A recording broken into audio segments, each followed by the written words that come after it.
is great in Buruku Shantala Baburleboke Mahantalao Sake Rebo Seke Rebo Yandrebo Yazrael Buruku Shantala Baburleboke Mahantalao Sake Rebo Seke Rebo Yandrebo Yazrael Moseke Kurilaba Santala Yekorilabo Yantelebo Ikori Boshantala Benirikos Karabeleya Inarabosekeya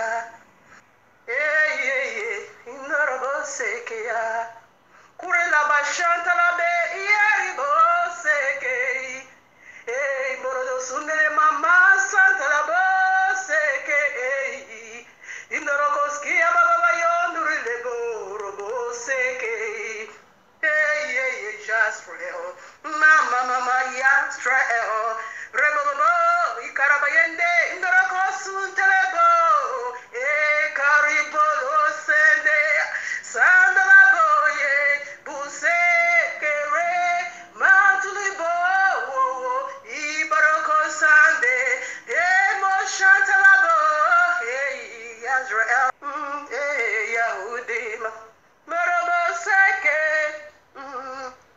Borobo Seke Inoroko skuli mahantalabe Inoroko robo sutela bayantulubu Imo sandalabo yukorobo sendarebo Seke rabo Seke rabo Seke rabo Noroko shundelebo mo santalabe Who can break my covenant? Inorabo seke Who can break my covenant of the day?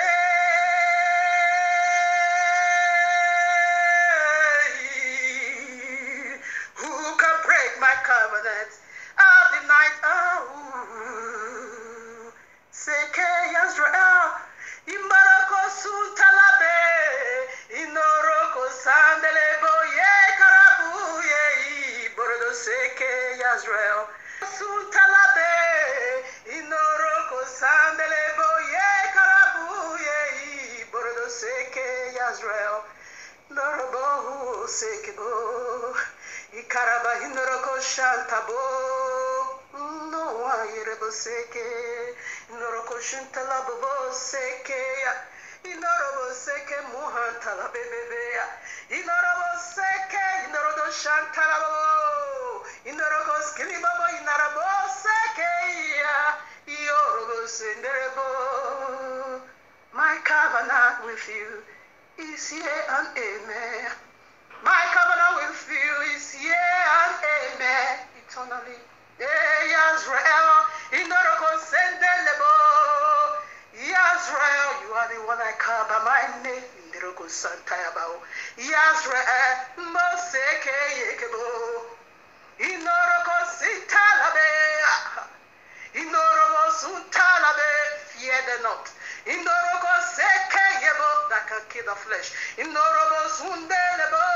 Yeribo Seke Muantalabo. My great things is healing for you. Morobo seke muhantalabe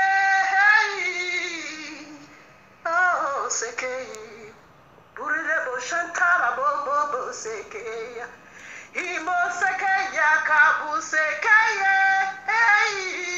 Nerebo suntula bayantala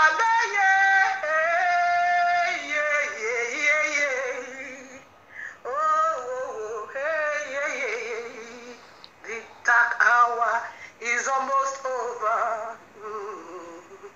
The joy of the morning is right here now.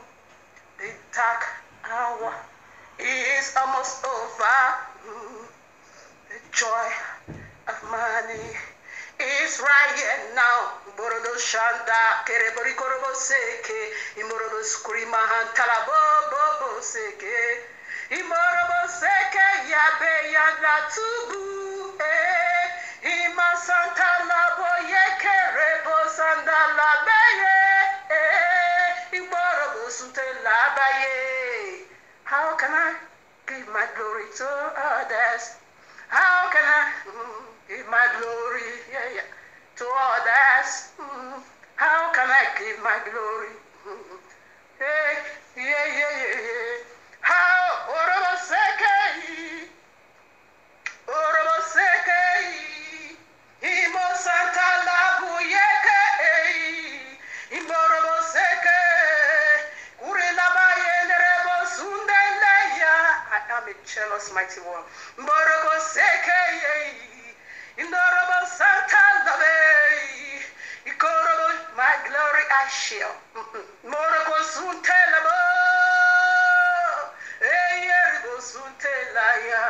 Yasrei Morabo Sekebo, Yahudima, Yahudi, Norabo Sekebo, Inerebo Sekebo, Imborabo Suntele, Yerukabalaye, Inorabo Suntele, Boburi Lebo Yande, remember you never choose me, remember you never choose me.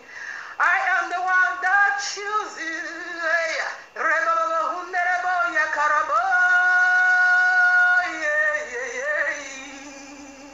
How can I forget the glory of my praise?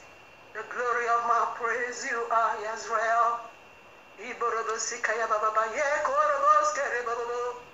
glory of my honor, you are Yahudi.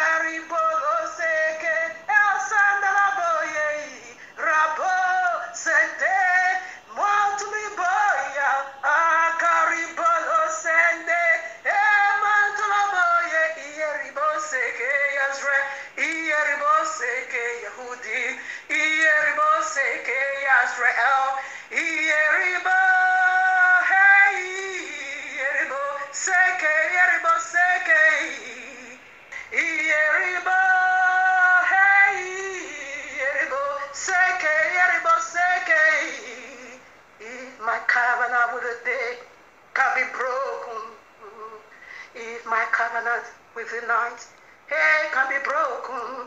Imoroko Shantalaba Burileko Santalabe Barabaseke Ibarabas and the Rebo Mo Santalaba Yakarabo Mo Shutalaba Yakarabo Ya Rebo Seke Iborobo Seke Rebo Imaraba Santalabu Imorobo Seke Imorobo Seke Imorobo Santulubu Santulubu Yazrael Yantulubu Rebo Seke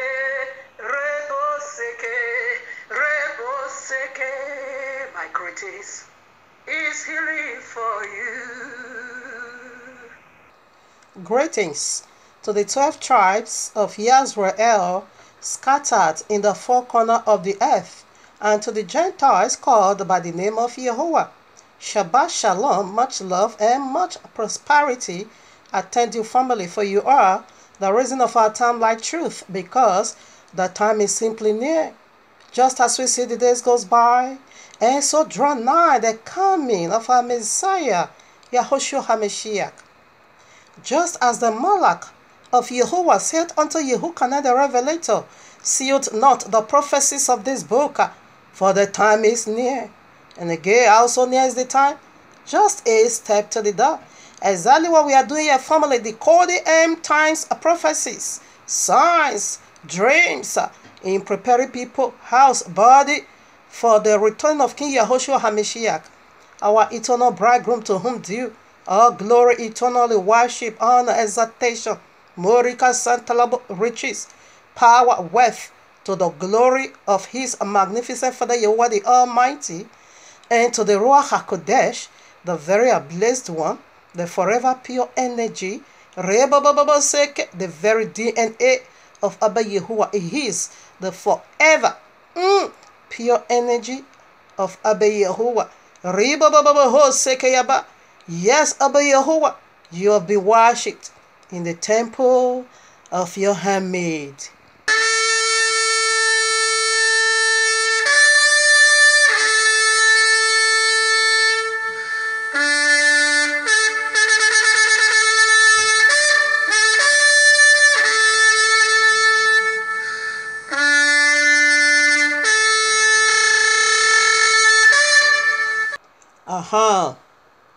You heard it, and I heard it.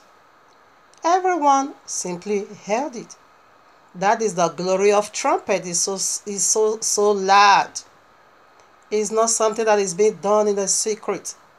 That is the voice of Abba Yahuwah. Like I always love to say, that trumpet or sound precedes every single movement of Abba Yahuwah. The very word or promises he gave right in Exodus 34 verses 10 is about to happen. That is what we are resounding unto you right now with a voice of trumpet. It is not being sounded in secret. When it is being released on the street, everyone is a warning, is alert, is awakening. Okay? So this is the glory of trumpet. As you heard it like I do, and I know everyone simply heard it. Okay? Right now, according to prophecies of the last days, we are the last generation to receive this great unique event that is about to occur now. The coming of the Son of Yahuwah, King Yahushua HaMashiach. He came over 2,000 years ago. He just came like a baby. But right now, as he is about to come, have you ever seen when lion roar? He's coming as a full grown-up man. A very lion, the tribe of Yahudim. He is the lion. Can you stand the roaring of the lion? Do you want to make peace with him? There is still room for you to do that right now before he suffix. What is the problem? What will it take you to put your house in order? Simply because you be already been hypnotized? That is what we want to dig into now. Or you don't know who you are? That is what we want to look into now. The mystery of name. N-A-M-E. It is more than what you know. Alright now. The science. Just as the Ruach HaKodesh said. I won't leave that one out. Let him that have ear hear what he has already said to you and me. And again, why did he say that? It is because in these last days, many ears is going to be hearing the voice of the dragon. Many ears is not going to be circumcised. Many is going to be having a deaf ear. And to be hearing the voice of serpent. What is the voice of serpent? I have abolished the law. In Genesis 3, it brings about new wisdom. That is what we want to dig into now. Through the mysteries of name.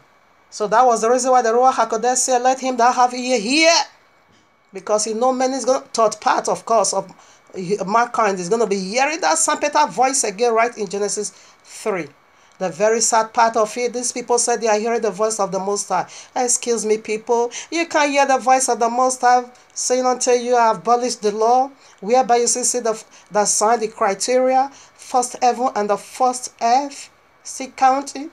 That is not the voice of righteousness, okay? That is the voice of dragon. Kindly listen. The signs of the last days, it says something very deep over here. Awakening. You can't obviously believe that Watchman, Yahoo, and Deborah did not pay me to do the intro for Wipe It Out 4 to deceive the masses. The true Israelites are the so-called blacks, so-called Hispanics, and Native Americans scattered throughout the earth. The Judah team has an agenda to make all the tribes Hamite. Matthew 24:4 says, to take heed that no man deceive you. Hey guys, the gig is up. I'm not the real Jesus. As a matter of fact, the fella's name wasn't even Jesus. He had a Hebrew name. There wasn't a letter J until a few hundred years ago. With that being said, I have fooled the to the biggest sham of all time. The name and identity of the real fella has been taken over by me. There are thousands of paintings of Jesus, and they don't even come close. Jesus was the creation of the Roman Catholic Church, which served to replace the real fella who probably looked more like Morgan Freeman. But who cares? The truth doesn't matter, as long as you pay your tithes. Gotcha. Prior to this, I'm sorry about the first picture. That is not the picture I really want to use, okay? So that's why I take it out. All right, now, prior to this, I will always give I got a preset, okay? The Royal Law make it so clear we must precept everything, line it up, Revelation 12:9. And the great dragon was cast out, that old serpent called the devil and Satan, which deceived the whole world. A footnote, okay? Which deceiveth the whole world. That is the phrase, not a footnote. That old serpent, that is the phrase, okay? Who deceiveth the whole world. He was cast out into the earth, and his angels were cast out with him. Okay? What is the phrase? That old serpent. And the footnote, what was that? That deceiveth the whole world. Let me just shock you now with some proof. Who is that old serpent? We got the answer. The Royal Law make it so clear to you and me that we should believe our spirit, that we should test our spirit. Exactly what we are testing. Exactly what we are doing here, testing the spirit of Allah. Have you noticed something? This one is already being included, into my presentation. What did you notice over here? That old serpent, okay? And this is how the name of Allah is being written in Arabic. See very well, okay? That is the phrase. That old serpent. Let me show you something. This is the written name of Allah in Arabic, and this is a snake, okay? Some faithful people, work this out for us. To fish it out.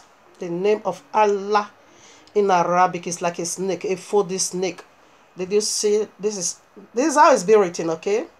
And this is a snake. Do you see the crown, the head of a snake, raised up about to bite? And this is how the pointy whatever sword over there. Do you see the beheaded sword on just close to the head of Allah? Do you see the beheaded sword?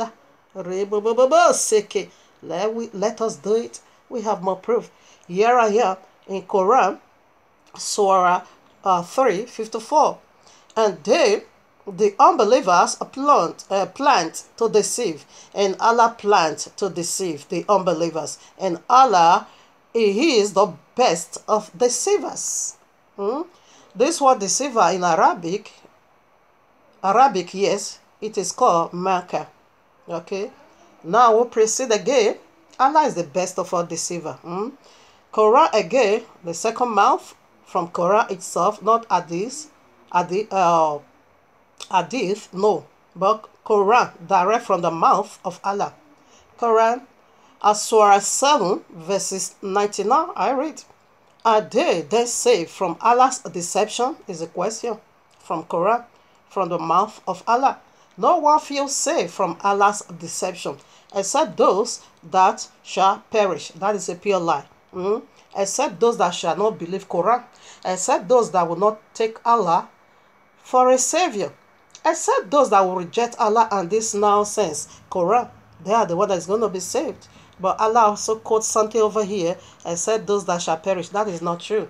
Meanwhile, in other words, the unbeliever knows better than Islam. Okay, like I do. I am like before Islam now. I am unbeliever.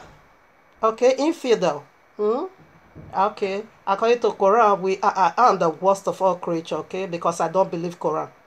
In a nutshell, what Quran is saying over here, the one that shall be saved, that will be the one that does not believe Quran, not perish. That is another code of Allah. It deceived the whole world. Now, out of the mouth of 2 or 3 witnesses, testimony shall be established. I got another Quran, Surah 8, verses 30. I read, Remember when the unbelievers plot deception against you, Muhammad, to imprison you or to kill you or to expel you. They plot deception, but Allah also plot deception. You see, Allah, just like a childish things. You do me this, I will do you that. You plot deception, me, I'm the best of all. Yeah, Allah, not the last verse. And Allah is the best of all deceivers. What are you telling me? Huh? The royal law make it so clear that that old serpent, where were their old origin, Genesis 3, deceived the whole world. And he called that serpent the great dragon. And when you also go to Genesis 3, he said the serpent is more subtle, that is more crafty, is more smart, is more clever than a beast of the field. Allah just claimed that title upon himself, that he is the best of all this. So what is that? What does that Allah means by that? Christianity said they know how to lie. Allah is saying, come, I do this thing, but then I am the best of all. They know how to twist the royal law. They know how to break the Shabbat. Allah said, come, I am a grandmaster in this matter. I am far eternally better than you. Okay? So this is what we got from Quran. Even some of Muhammad follower, top 10 of Muhammad follower, the very top 10 Muhammad himself promised or guaranteed paradise. And one is being called the father-in-law of Muhammad, that is being called Abu Bakr. Abu Bakr also said in his own writing, oh my father, he said, even though I step my feet in one of my feet already in the paradise of Allah, he said, yet I will still be afraid of Allah deception. Abu Bakr, Muhammad father-in-law said this in some writing of their hadith. He said he's still afraid of Allah. All right. So this is the one that said they want to rule the world, Sharia law. Notice something, I'm not yet done with Allah. So let's go to the real snake now. And make sure you remember the written name of Allah in Arabic. Now here is the real snake. Do you still remember something? Did you still have it in mind how the name of Allah is being written in Arabic? And here is the 4D snake, okay? And this is the very Allah. This is the one that is coming out with all brutalities. Sharia law. This is the one. This demon already hypnotized almost 1.7 billion Islam here on earth. And it's coming out to add the Christendom, okay, the four corner of the earth, which is the Great Tribulation for 7 years. This is the one. You know, he said this red dragon is going to be soaked with human's blood. In a nutshell, again, this one is the ghost fire of the Christendom. Rather, it is being called ghost blood because now it's soaked with blood. There is no fire in that dragon. It never said it was a redly dragon. It said it is bloodly dragon. You understand? That ghost blood or ghost blood of the Christendom. That is the one they are calling ghost fire because there is nothing holy in ghost. Ghost is something that is dead. It came out from a dead thing. Okay, something that is dead. That is where you get ghost. The Ruach HaKodesh don't have a ghost, excuse me. It is the fallen deities that have ghost, which is the Christian ghost fire. But it is originally ghost blood. Okay, it's coming to do. You say you know how to lie the Christian. Take it tidy for money. Say tidy is not money. It's your open heaven. You know how to lie.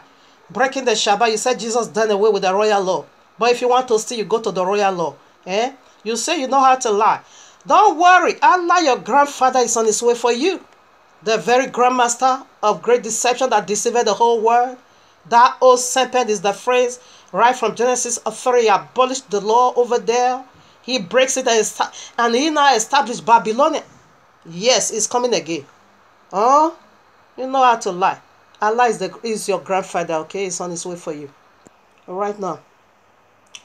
Matthew 24:24, here I am. For there shall arise false messiahs and false prophets, and shall show great signs of wonders, insomuch that if it were possible, they shall deceive the very elect. And we are doing this very segment for the reason of the elect and the chosen Gentile as well. to come out from this great deception of Allah and of Jesus, the Jesus, the very pig. Hmm? This is the reason why we are here today, to unfold another mystery, okay? So this is how Allah is being written in Arabic. Now, what does Allah means? Now, when we take Allah down to the holy language, Hebrew language that is going to be, dominate the whole world, the four corners of the earth, just as the prophet prophesies it, that in the last days, Abba Yahweh is going to restore back a holy language unto us. That language that was being removed, in Genesis 11, is coming right back again in a very pure way, just as it will in Genesis 3, before the fall. So we go by the holy language, okay? Today, Abba Yahweh left a testimony within us. He never stripped us naked of the holy language. We still have it clear, of course. So this is how Allah is being written in Arabic. And in the Hebrew, the very holy language, Allah simply means curse. This is how curse is being written. Did you see that? The alphabet? This is how it's being written in Hebrew, and it simply means curse. And this is how Allah is being written in Arabic, which is snake, as in the curse a snake, right in Genesis 3. And again, it's coming to curse the four corners of the earth if you refuse to drop what you believe and carry the garbage. The very Quran that I sent from the bottomless pit, if you refuse, it's going to curse you, behead you. Okay? And if you also receive it, of course, it will curse you with eternal destruction. That is the mark of the beast, the link of fire. No mercy. Okay, if you say you will not accept Allah, still you see the beheading sword. Everything is already in His name. This is the mark of the beast. This is the code of His name. This is the name of the beast. He says a mystery. Have you seen something over here? All right, now it's gonna curse you in both ways. You receive or you don't receive Him, He will curse you. So this is Allah for you. Maker and people, here we are in the heavenly court room of Abba Yahuwah with this wonderful, breathful, life-giving, resurrecting message. This is awesome. This is powerful. I simply knew the mighty hand of Abba Yahuwah has touched me. I have a list of mysteries. Oh my, for that is why I will do all my possible best today to finish this one also. So that we'll run into another one. That will be for next week. We are going to see the mystery of day. D-A-Y. Day. It is fully loaded. Just as the mystery of Nay, fully loaded. We are in His presence again, in the heavenly court room of Abba Yehovah, with this, life resurrecting message titled for you and me. Yehovah's mysteries in name. Yehovah's mysteries in name. That is the title. So right now we are going to look into the mysteries of name. And before we go run this heavenly race, yes, I will always love, to set the stage with Deuteronomy 32, which is Deborah 32, 1-4. Okay, here I hear. Give ear, O ye heavens, and I will speak and hear, O earth, the words of my mouth. My doctrine shall drop as the rain, my speech shall distill as the dew, as the smurry upon the tender herb, and as the showers upon the grass, because I will publish the name of Yehovah. Ascribe ye greatness unto our Elohim. He is the rock, His work is perfect, for all His ways are judgment, a Elohim of truth, and without iniquity, just and right is He. Rebabo Sekeya. Derebe Santa Labaye,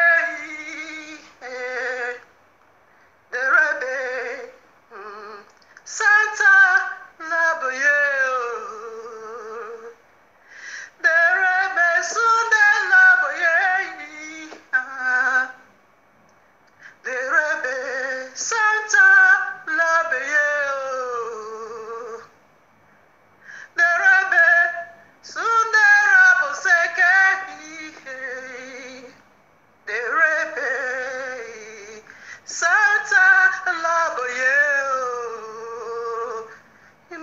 Santa Labe,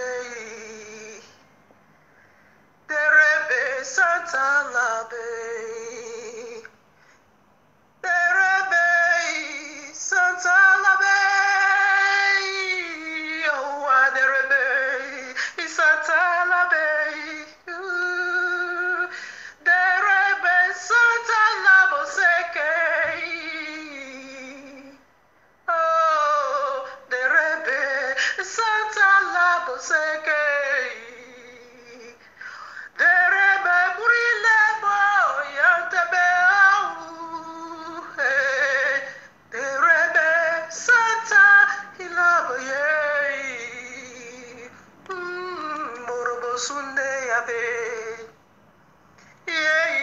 labayantalabo. Nayeribo sundele boya beseke. Ye musaka ya beyetebo. Yo musatlubu yeke. Oh ya buseke ya la bushantala. Yeribo shantalabo. Yehovah reboseke. Oh yes. So right now, family, before we start this race, let us take a deep breath into what is the royal law for. Point 1, it functions as a sacred marriage covenant between Yehovah and his people Israel. Point 2, it outlines how the marriage would function. Its stipulations are what makes it a happy and a fruitful marriage. Point 3, its process describe how the marriage would function. Point 4, its word picture tells what marriage life would be like. Point 5, its judgment describe how each of the partner would relate to each other. Point 6, for either party to violate this agreement violates the marriage itself. Point 7, for the groom, promise never to violate it because the groom is about Yehovah himself. Like I always love to say, he don't have the appetite, okay? That is why you and me can say today we are saved because of his faithfulness. But not this mad Jesus that says Shabbat is perpetual. Now it's no more perpetual. We don't go by that, okay? That said, until heaven and earth pass away, until the heaven and the earth pass away, the royal law can't. And later in that say, even though you see the first heaven and the first earth, the royal law is being done away with. He's a madman. He's a mad demon from the pits of hell. We don't go by that, okay? He's not trustworthy. Because one day, of course, it's also going to abolish my life. Anyone that trusts in this deity is not reliable. One day will also do abolish your life. And say, I once said I need you, but now I don't need you anymore. Ahead, I got a vision from him to you. Because he knew how to abolish things. You know, he once promised you people, you guys, Christendom, that he's going to fly you all into the sky, that you will run away from Sharia law. Now, this is the news of Jesus. He said he abolished that statement. He said, no, he once said that. This time, you know, he reveals it. He said, this time you are going to go through tribulation. You will be converted to Islam or get ready to be beheaded. That is the message from Jesus for you. Like I got some from Allah to you. The great test of all deceiver. Not dead these deities. These defeat deities. They already been defeat, okay? That's why they cannot get it right. That's why they are misbehaving. And you think they are joking. Allah says the best of all deceiver. You thought he's joking. Wait until you see the beheaded sword. It's so sharp, eh? It is double-edged sword. You can't escape or you convert. Or the third option is for you to put your house in order. Okay? To enter into the Ark of Noah. That is the divine protection, which is Yahushua HaMashiach. Because there is already here. He is the Ark of Noah. Anyone that join with him, Islam don't do you no harm. He can't even come near you because you are going to be surrounded with tongues of fire, which is the Ruach HaKodesh is going to burn over you. That will push them out of your way wherever you are. The trap of Yehudim. We are blessed eternally. Yeah, quickly, one more announcement before we go and run this heavenly race. I start making my presentation already. I won't stop. Regardless of how many viewers I have these days. Really, I don't care. Because many are called, only few is choosing. It is scripture being fulfilled, okay? I was having more than 1,000 viewers. But this day, if you check my viewers list, it's just 100 plus. But it doesn't really matter. I don't care. Okay, because this is how we Abba Yehovah separate the sheep from the goat. Okay, here is a sharp sickle. It's a sharp sickle to wind out those things that is not needed. Okay, if you return back to life, that is good. That will be on your own glory, not me at all. That have nothing to do at all with me. Okay, I am just an obedient. I'm being obedient utter the voice of Yehovah. Like I said, I saw a man in my vision. Just downloading on my vision to pervert it. That was why Yehovah told me, okay, now do it like this. They are going to remove their filthy hands of this vision. The Christian, they don't fear Yehovah. Jesus, told them he abolished the royal law with that. They don't fear my Father at all. They say all things are like we know already. There is offering for prophet. To shake their prophet down, you need to put something in his hand. That's what I just heard about this Suleiman. I don't know whether it's true, but they say all things. That is why I take everything I hear. I just take it as real because they don't fear you. They sell all things. They sell all things. Okay? So right now, here is my presentation. Yud-He Wah-He warning. Okay? From above. Like that of FBI warning. You don't fear my Father. So this is our seal. This is his seal upon his message. This man was just downloading that vision. Not that he want to use it to please Abba Yehovah, but to pervert it. Okay?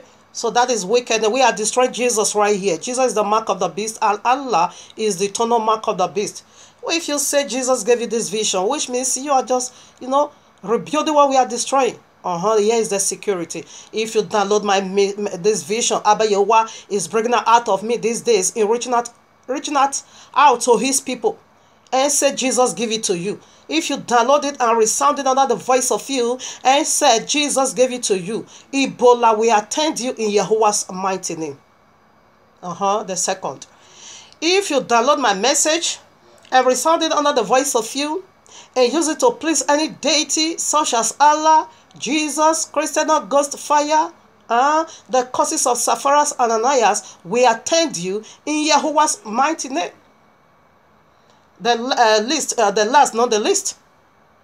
If you download my visions to resound it under the voice of you, and you now place a money-making obligation, condition of money-making, such as sowing of seed, and sow a love offering seed, or plant a love whatever seed, because Christian, we know that you are selling all things, handkerchief, anointing oil, everything. You sell it, we see that. If you try that nonsense to this vision, the hottest place in the lake of fire shall be your dwelling without mercy in Yahweh's mighty name. Due to these curses, because if you obey his blessing, if you don't obey his curse, okay, it is settled eternally. It's irrevocable. Go to Joshua 6:26, because it said anyone that will rebuild Jericho, we destroyed Jericho already by the power of Yehovah. If you rebuild Jericho, you will start with the foundation with your firstborn son. And you will finish his gate. You will set up his gate with your lastborn son. That is the cause Joshua led. Okay. Now, when you also go to Acts of Apostles chapter 5, verses 1 to 11, you will see another kind over there. When you also go to Acts of Apostles 13, 6 to 11, you will see another kind over there. Because that bad Jesus was trying to pervert the message of Apostle Shehu. Apostle Shehu now released curses upon him. Okay. It's what I say from my innovator, exactly what I'm doing right here. So, if you obey, if you download this message to resound under the voice of you, in propagating righteousness, you don't pervert it, you don't dilute it, you just take it the way it is, and you send it out the same way, and reach it out to the lost sheep of Yisrael, or eternal blessing is yours, okay? Double blessing, double glory, double anointing, double honor. It will be yours. The throne of double honor is right for you, waiting for you in heaven here and here also on earth. You will rule and reign with King Yahushua HaMashiach eternally. You will rule with the altar of life, King Yahushua HaMashiach eternally in Yehovah's mighty name. The causes or blessing or the presentation goes in this both way. Having said this, let us begin this mystery of name. What your name carry, what my name carry. Let's dig into the mysteries right now. So let's do it. It is all for his glory that he, Abba Yehovah, has done this. A shaky grand vision has come again from Abba Yehovah. Okay, let us, okay, to let you know the quality of the four corner of your being, found in this honorable word that go for all things, called name. Is a seal for who you are. It is the power of who you are.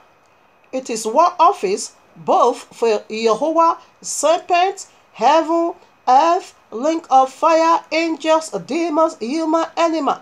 Every single things you ever know use together. We use name together. No one supersede each other. Every living thing, every single, what the dead also have a name. Dead is their name, okay? That is their name. Nothing on earth, in heaven, that has no name. Okay? Let us rent the veil of this word called name. Now we'll go for the first letter. We simply called N. What did it go for? Simply, it goes for nature. Nature. Nature. In this very first alphabet, we have so much to disclose. We are going to go through Genesis chapter 1 because there we see all nature. How everything come into existence. Heaven, angel, Yahuwah, all things. No, we don't know how Yahuwah come into existence. I'm sorry. That is a slip of tongue. So that won't be, a blasphemy. I don't know how he came into existence. No one knows that, okay? But from his angels, his word, it wasn't be created. His spirit wasn't be created. But started from his angel. Everything came into existence. That is nature. The very first alphabet of this word called name. It is nature. Let's unveil the mystery. Our scripture background, it is all through Genesis 1. Bear with me, family. It is for your own view, so that you will know whose nature are you. Because serpent is also right there, is a nature. Dragon, devil, demon, they are all nature. Okay, and they share this unique glory. With us. So we are all in one boat. We are in one ship.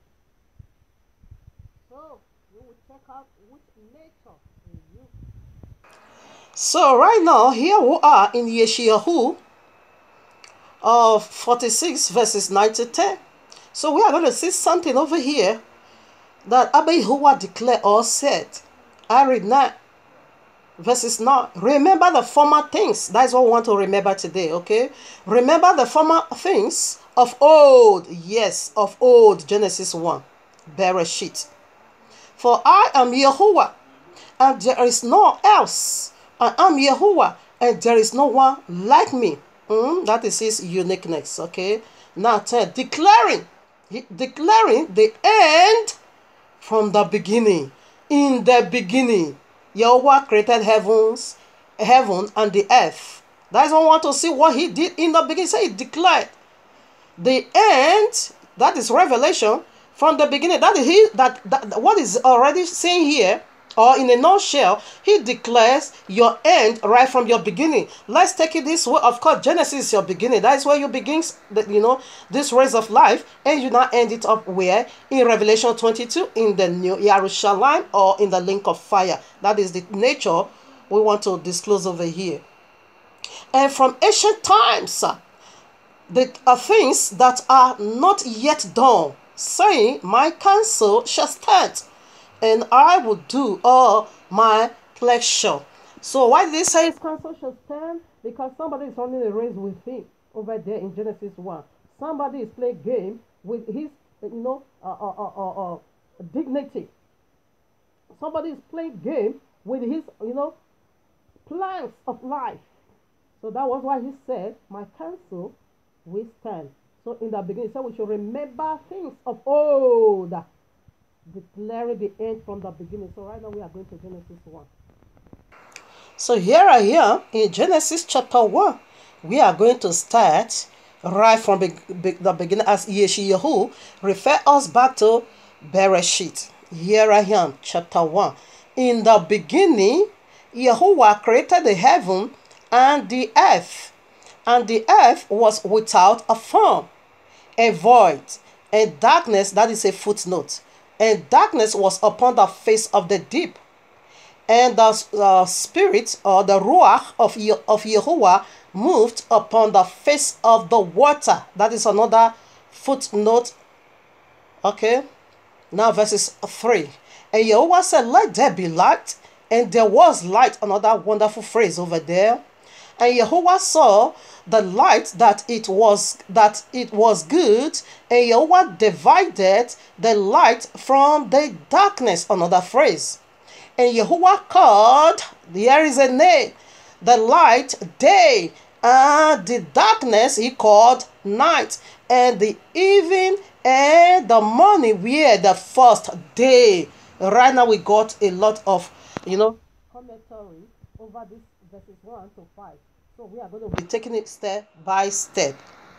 Like I said, we are going to be taking a commentary from other scriptures. The royal law said precept has to be upon precept, line upon line, here a little and there a little. Exactly what we want to do. In other words, let me call it a precept, to precept over there, or a commentary, to comment over there. Now, what did he say the first day? Abba Yehovah live in eternal. He don't live in a day or a night. There is no year, there is no season. He live in eternity. What brings about that first day? It is the folly of a defect deity. Did you notice where I asked you to? That is where I asked you to notice as a footage, or your fingerprint has to be there. Darkness not cover the surface of the deep. And according to the royal law, we know who is darkness, and we are coming to that. Will prove it. First of all, we are proving the first day. Okay, Abba Yehovah don't live in a time or a season. He live in eternal. So what brings about first day? It is the fallen deities. The very day they fell from glory, that now marks the beginning of time. That now marks the beginning of day, the beginning of weeks, the beginning of month, yes, season, and every other thing we are about to disclose today. It marks the beginning of all things. Okay, death, all things, suffering, poverty, all things. Their folly brings about all this. It marks the beginning of all these things. Okay, you see, the earth was not yet fully formed. The earth was already formed, but there was no mark to walk it, because after Abba Yehovah make his plant already. While he was creating the heaven, he makes his plant already. This is how I want to make my earth, and I will put a man and a woman, and they will begin to bring offspring and feed the whole world for me. He laid his plant already, and this was what brought confusion now in the heavenlies. All this deity that became darkness, the seraphims, the cherubims, and the archangel, they all fell from glory. They were the darkness that covered the surface of the deep. Now what happened? That brought about the thought that was going on in their heart. That one you can see Yeshayahu, Isaiah 14 verses 11 to 15 or 12 to 15. What was going on in the heart of this deity? As Abba Yehovah finished already, making his heaven through his word Yahushua. Now it is the earth now needs to be built with all glories as he wanted it. But this deity put in their heart, they now begin to imagine in their heart, they now begin to find, this thought was not found in their heart, that they are going to steal the earth from Abba Yehovah, that they are going to, take this earth from him. As soon as he put the first man and the first woman, that was the iniquity that was being found in their heart. Go and just read it. He said, I will make myself like the Most High. I will sit in the congregation. I will do this and I will do that. That was the iniquity that was found in their heart. You can also see, Ezekiel 28. 11 to 19. You also see what was found in their heart, this deity. Okay. So they were the one who fell, and they are falling and marks the beginning of time. Abba Yehovah don't live in time at all. Their beginnings brought about the first day. So right now, let's get a commentary, as I brief it already. Matthew 20:16. So the last shall be first, and the first last. For many being called, but few choosing. Okay, what is he talking about here? First shall be the last, and the last shall be the first. Yes, that is correct. Okay, right now the Shabbat is the last, and Sunday, which is for the Christian law, because in the royal law is being called first day of the week. But today, as they mark these folly deities mark the beginning of time. Therefore, what happened now? They now also renamed the first day to be Sunday, the day of sun. They now renamed it in honor of their commemoration, for they to commemorate the day they fell from glory. Okay, so that you see, almost more than 3 billion is keeping Sunday. In fact, the whole world is keeping Sunday. Only Islam is keeping a Friday, free day. Why we keep the Shabbat, and the Christian and unbeliever pagans, they keep Sunday. Okay, like I say, about 90% is keeping this Sunday. They are commemorating the very day this deity fell from glory. Now the whole world is fully convinced that Sunday it is the day of rest. But Messiah said that is not true. That first you are going to return back to the bottomless pit where you came from. Sunday you came from the belly of, or the loins of the dragon or serpent. You are returning back right there. You are the last in all things, last in the link of fire. Okay, why Shabbat will consummate all. The first definitely will be the last. So we have established the first day, the very day they fell from glory. So let's go now to the vortex that was being covered with darkness. Excuse me. I was trying to say darkness. We are going to darkness because we are taking it step by step. Okay, now we are death with the first day, what took place. While now it is being called first day. And we also see the first day of the week, which is the Sunday of the Christendom. It is the day this deity fell from glory. The day the Christendom is commemorated. They are commemorating these fallen deities. So right now we proceed to the darkness before we now go to the water. So here I am, like I said, we are going to be getting a commentary from other scriptures. John, we are going to see what was that darkness that covered the surface of that water. We know the Ruach HaKodesh, the Holy Spirit already. I think I'm not going to do so much about that. So right now here I am, John, Yehukanai, chapter 3, 19. And this is the condemnation that light is come into the world, and men loved darkness rather than light because their deeds were evil. So their deeds were evil. So darkness simply means evil. The evil ones. Now 20, for everyone that doeth evil hates the light. And we see darkness and we see light in the first day. Alright? We proceed.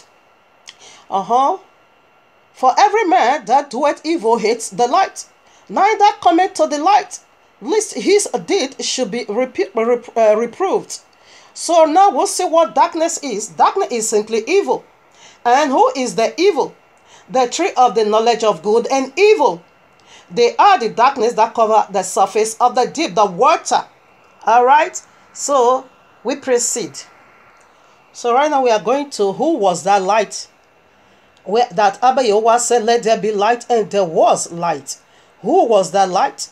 So that light, it is Messiah concealed in the Old Testament. That was Messiah in the Old Testament. Okay, the first light. You know, Abba Yehovah make two lights appeared right in this very one chapter, Genesis chapter 1. When you go to 40 again, another greater light appeared. So what was going on over there? It is Messiah concealed in the Old Testament. So in the Old Testament, Messiah was concealed. That was the first appearance of the light. Okay? It was Messiah himself, King Yahushua HaMashiach. That was the light. He said that light come into the world. But yet, men still prefer darkness, that cover their secret deeds. So here I am, Yeshayahu, Isaiah for 63. I take it from 8 or no 8. So we are going to see he was right there, right from the days of old, from Genesis, in the beginning. He created all things. If he was not him, then who did it? He is the one that created all things. Everyone knows that. Even Islam says so. Not go by that garbage Quran. Here I am, I take it from 8 now. For he said, surely they are my people, children that will not lie. So he was their savior. In all their affliction, he was afflicted, and the angel of his presence saved them. In his love and in his pity, he redeemed them, and he bore them and carried them all the days of old. All the days of old. While our forefather was afflicted in Genesis 3, he was also being afflicted. We will come into that. And this is the first alphabet of this word called nature. Name. It simply go for nature. So right now in this very first verse, 1 to 5, Genesis 1 to 5 of Bereshit, we see two, how am I going to say it now? Two different religions over there. Not religion, no, that is too poor. Yeah, I got the right word. Kingdom. We see the kingdom of light and we see the kingdom of darkness. So this is the very first letter of this your word called name. So now what is your kingdom? The very first letter goes for what? Nature. So what nature are you? The nature of light or the nature of darkness? The kingdom of light or the kingdom of darkness? What kingdom are you? Whose kingdom? Where do you belong? The kingdom of light or the kingdom of darkness? Because we see it right over there. And this is a name. And this is the first letter of a name. Nature. So what nature are you? We see the nature of light and we see the nature of darkness. What part do you belong? In a nutshell, you have to belong to this or to that. You must belong to either one of the two.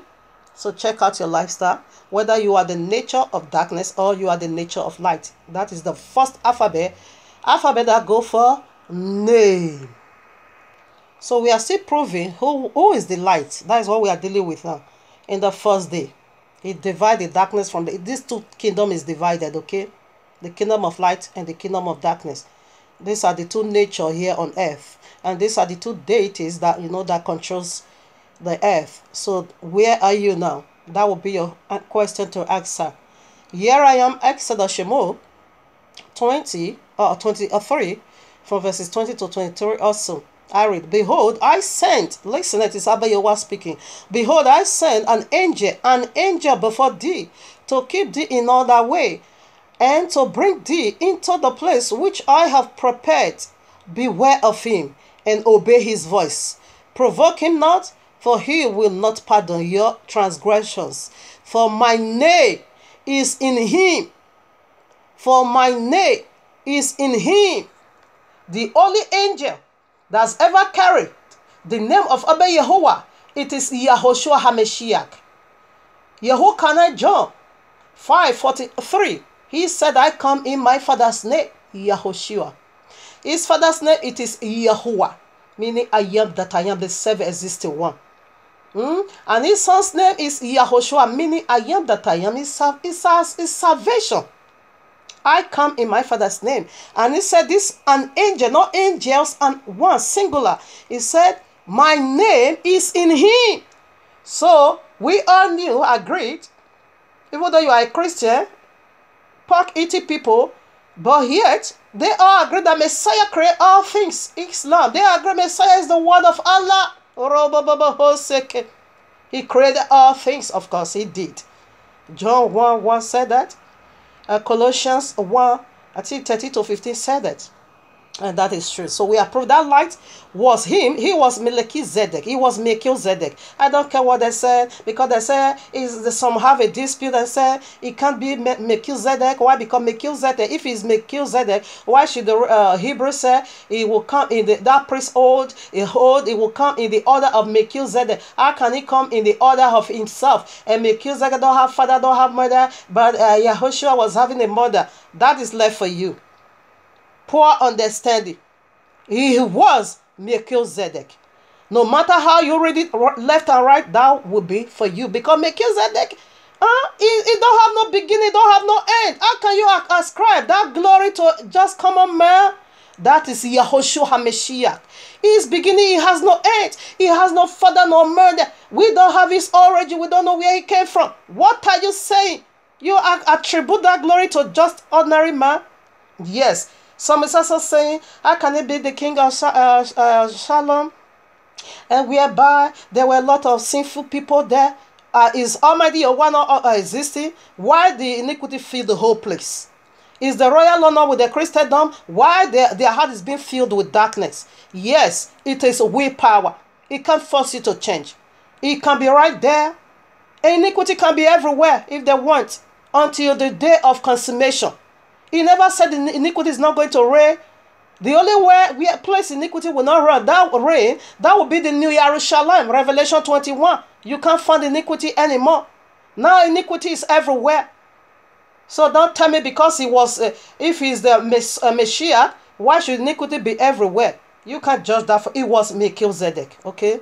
He was Melchizedek in flesh. You know, angel, we see that testimony, angel.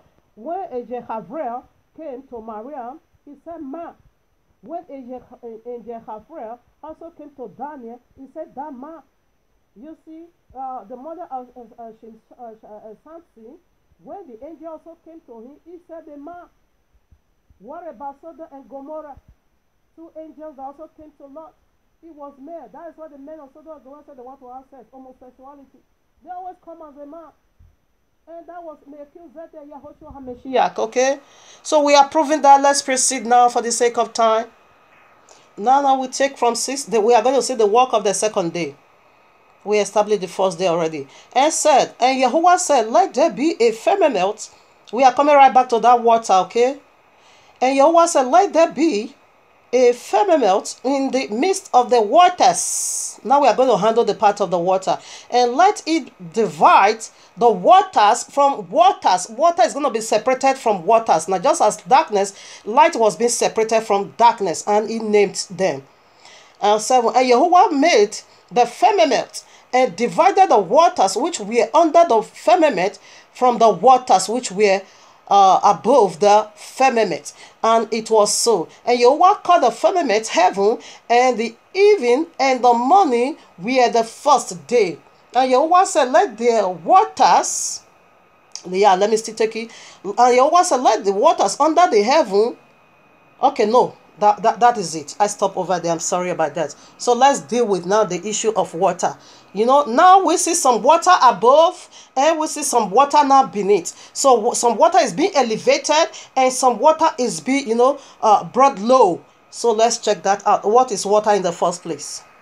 Let me call out the references for you, because I will read some, I will not read some. John 7:37 to 39. Okay, yeah, it's okay.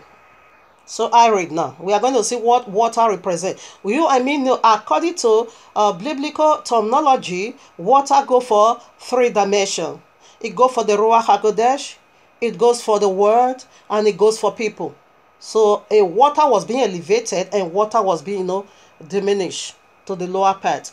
Now I read 37. John 7:37. In the last days, that great day of the feast Yahushua stood in Christ, saying, if any man taste, let him come unto me and drink. He that believeth on me, as the scripture had said, out of his belly shall flow rivers of living water. Now 39. But this spake he of the Holy Spirit, the Ruach HaKodesh, which they that believe on him should receive, for the Ruach HaKodesh was not yet given, because Yahushua was not yet glorified. So now we'll see that first water goes for what? The Ruach HaKodesh, the very one you call the Holy Spirit. So now we are going to prove the word also. So here I am, Ephesians, we prove that of the water above, who is that the first primarily. It is the Ruach HaKodesh. Here I am, Ephesians 5, 25 to 27. Husbands, love your wives, even as Yahushua actually loved the congregation and gave himself for it, that he might sanctify and cleanse it with the washing of water by the word, that he might present it to himself a glorious assembly, not having spot or wrinkle or any such things, but that it should be holy, without blemished. So we now see now the second water, the water again. It is the word of Abba Yahuwah. Is the very water that washes you and me, that make us clean, which is Yahushua HaMashiach. Let's go for the third water. We are proving, we are digging into the mystery of water, and this is the very alphabet that begins the journey of your life, nature. So you are going to check it out now. What water do you belong? because that is the first word of this your word called name. That nature is in you. Depends of whose water or group or kingdom you belong. Here I am, Revelation 17:1. And they came one of the 7 angels which had the 7 vials, and talked with me, and say unto me, Come hither, I will show unto thee the judgment of the great whore that sitteth upon many waters. Right now we go to verses 15. We are proving the third water. As you and me know, what water represents in the biblical terminology. Here I am, verses 15. And he said unto me, The waters which thou sawest, where the whore sitteth, are peoples and multitudes and nations and kingdoms. All right, now we'll return back to Genesis. So that water, it is Yisrael, the people of the book. Right now, water above, there are 3 sets of group. The Ruach HaKodesh, King Yahushua, and the Yisrael. Okay? They are the water above. They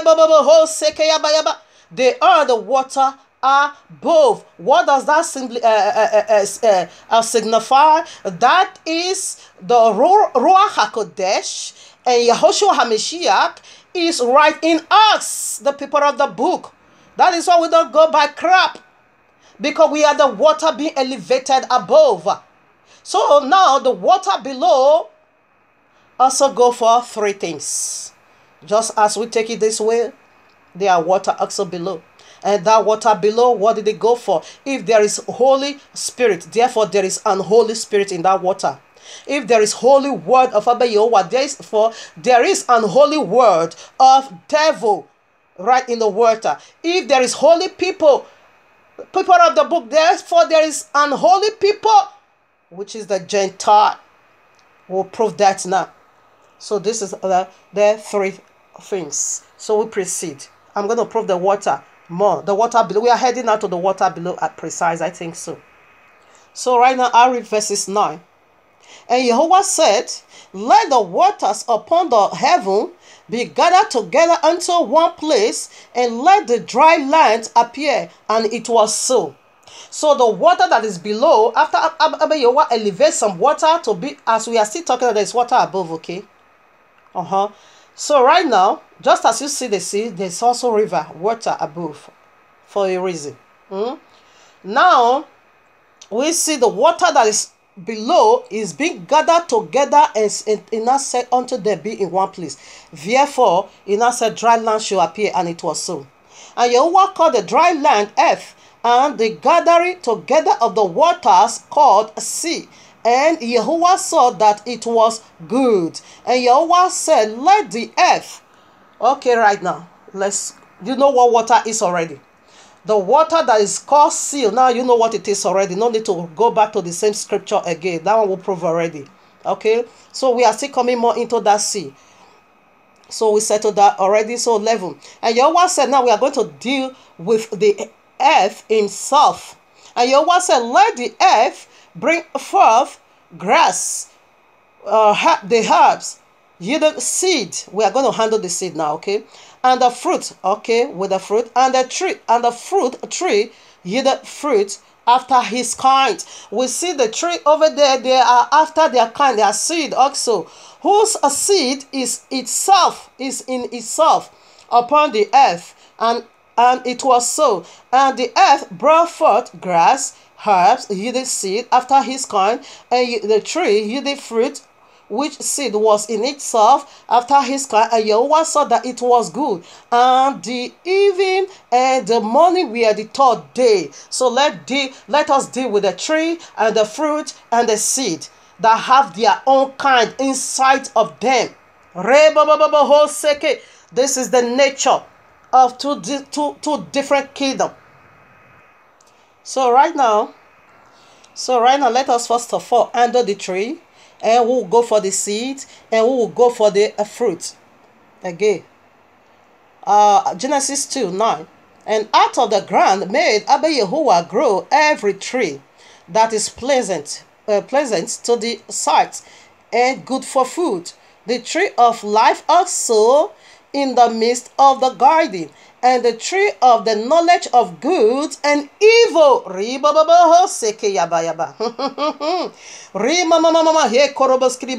The tree of life is there, as we saw it now in the work of day 3. The tree of life is there, and the tree of the knowledge of good and evil was also there. So let's check it first. We are going to establish the tree of life first.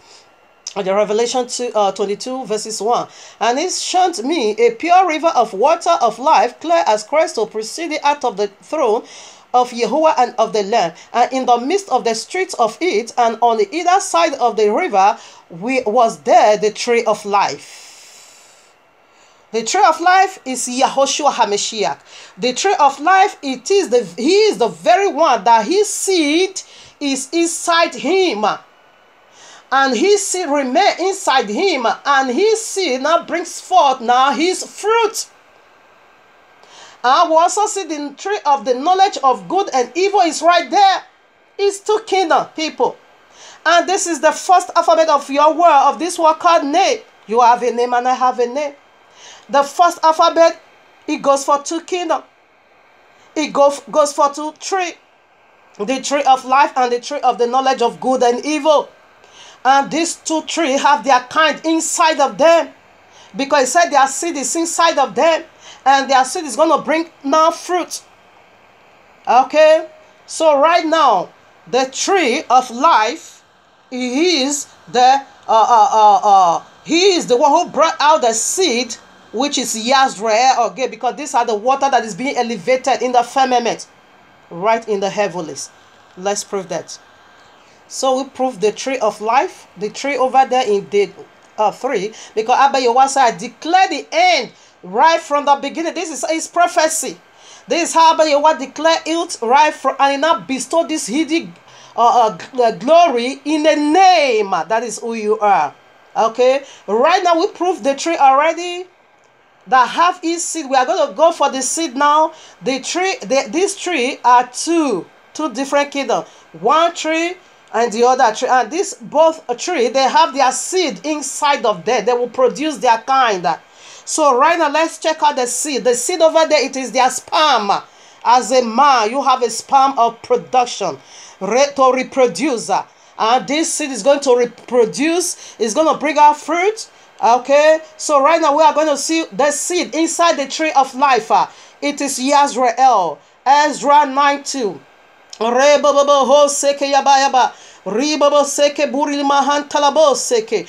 for they have hearkened of, or should I take it from one so that you know what is going over here? Okay, now when these things were done, the prince came to me, saying, the people of Yazrael and the priests and the Levites have not separated themselves from the people of the land. And you know, water was being separated from water. This is the problem we have today. We're not far beyond who we are. We not neglect who we are. Now begin to join ourselves with pork eating people.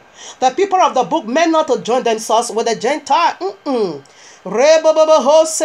Except the Gentile that will be grafted in, they will just be like us. We will see that right now.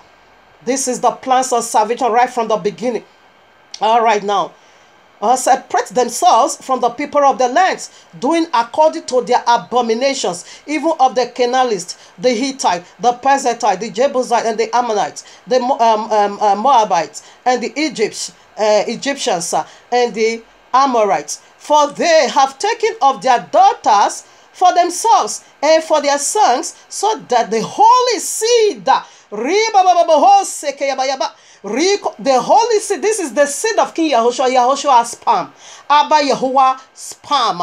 It is holy. It says so that the holy seed have mingled themselves with the people of those lands.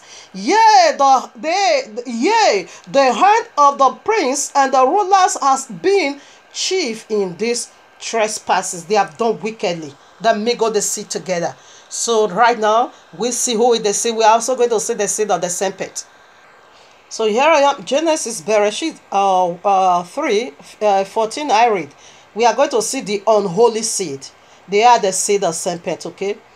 And Yahuwah Elohim said unto the serpent, because thou hast done this, Thou art cursed above all cattle, above all every beast of the field, of the field. Upon thy belly shalt thou go, and thus shall be thy food all the days of thy life. And I will put enmity between thee and the woman, and between thy seed and her seed. Who is the seed of the woman? It is Yahushua HaMashiach. We all knows that. And we see right away the serpent have a seed. And when you go to Genesis 4, you are going to see the seed of serpent, which is Cain. Okay? In general, let us, consummate this. So in general, in totality, we are going to see these two seeds. Because it said this tree, they have their seed inside of them. And that seed is going to bring out fruit from them. And the holy seed we see already. And the unholy seed, it is the seed of serpent. That was why Messiah said, you have of your father the devil. Okay? John 8:44. They are the seed of serpent. And here I am, Matthew 7. We are going to see the tree, the fruit, and the seed also. Matthew 7:15 to 21, so 20 whatever, 3. Beware of false prophets, which come to you in sheep clothing, but inwardly they are ravening wolves. You see, we are also coming to the animal's kingdom. I just want to take it simple as this. For ye shall know them by their fruits. Their fruits, these wolves in sheep clothing is going to be bringing forth. This is how you are going to know that they are wolves. They are the seed of serpent. Listen now. Do men gather grapes of thorns or figs of ties? No. In other words, what Messiah is saying, you cannot gather apple tree from the tree. You cannot, apple tree can never bring for you strawberry. Strawberry, neither can strawberry bring for you from his tree what? Orange or mango. Everybody remain on his own. Okay? Now 17. Even so, every good tree bring forth good fruit. The good tree over there is Yahushua HaMashiach. But a corrupt tree bring forth evil fruit. Do you see the evil fruit they are bringing? Jesus abolished the law. That is the sheep. That is the false prophet, because that thing is false. They masquerade.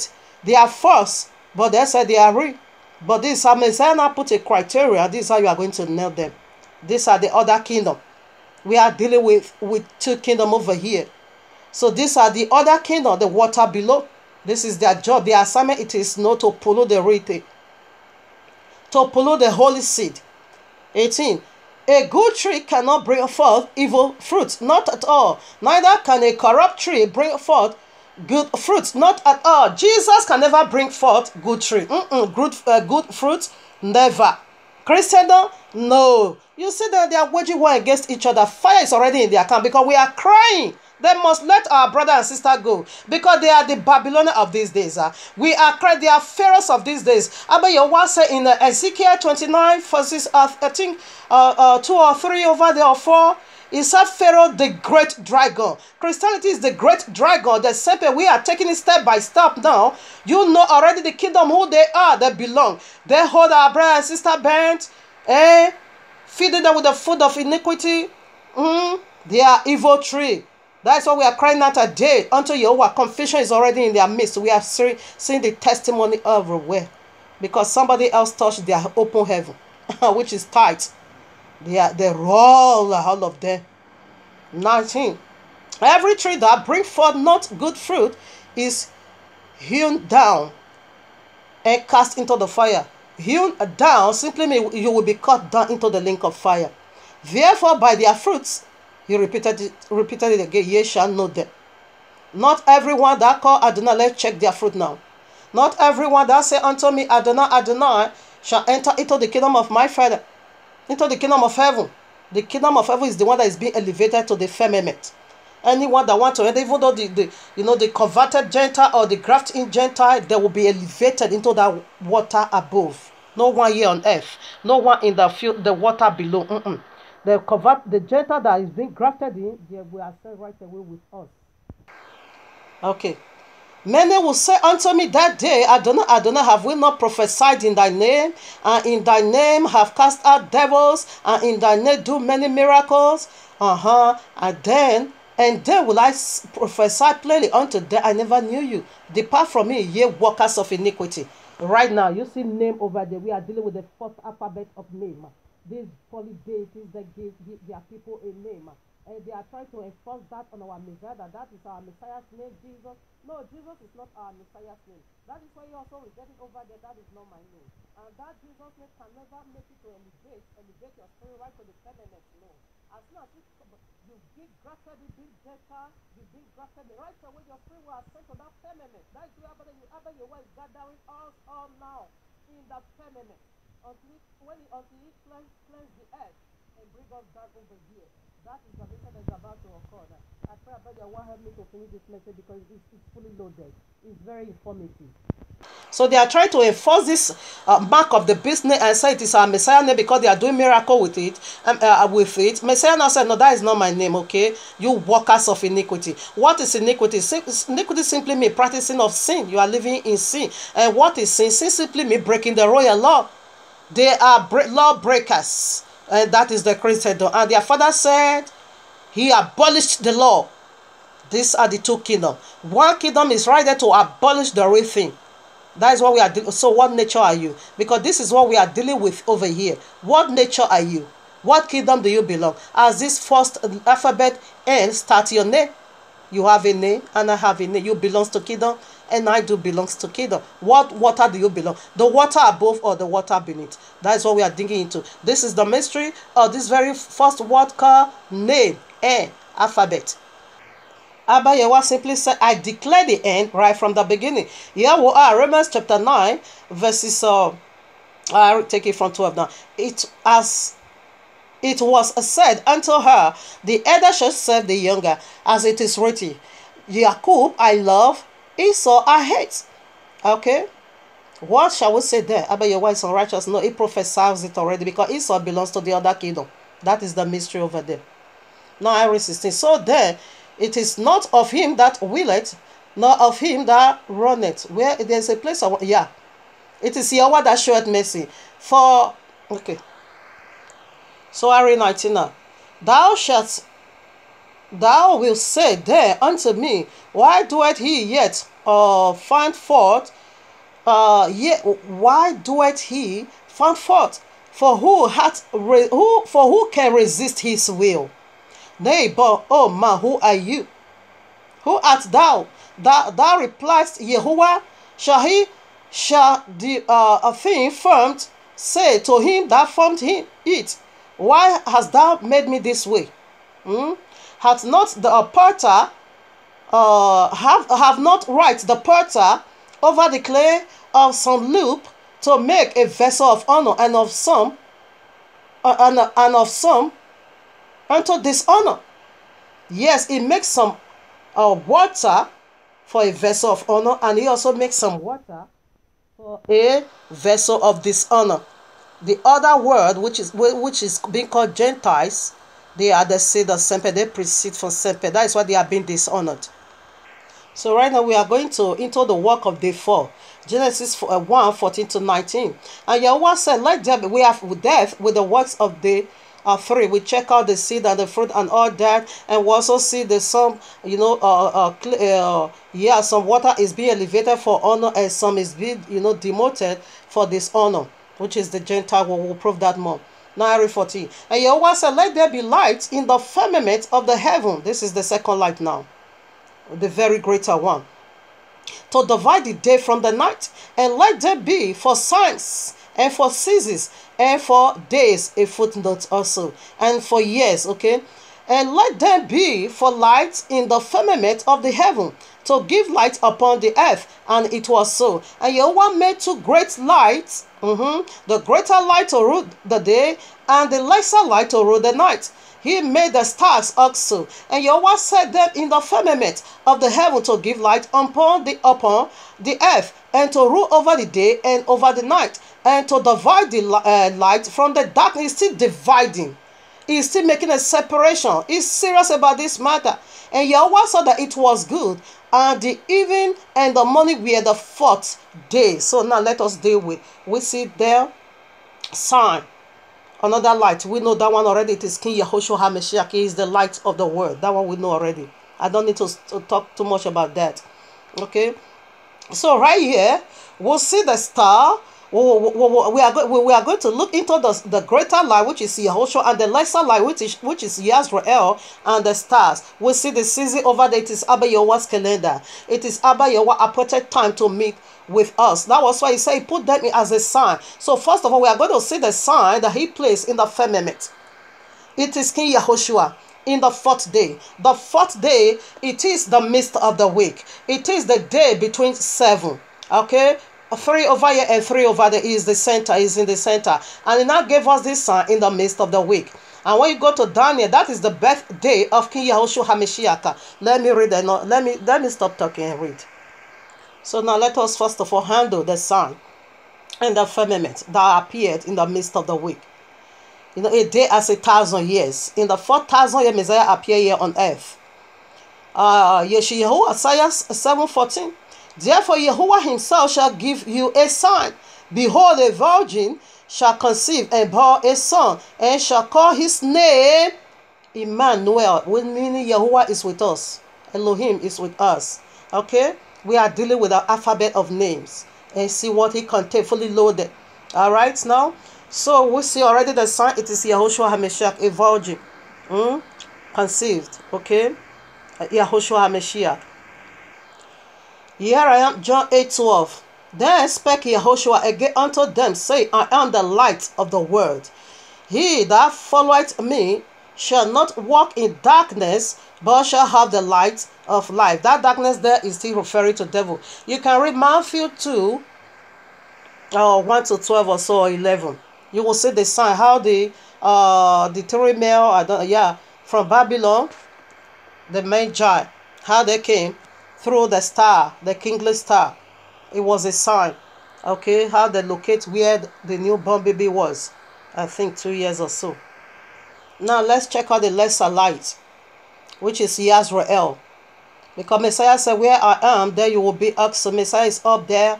Our spirit is right there in the firmament. Matthew 5:14.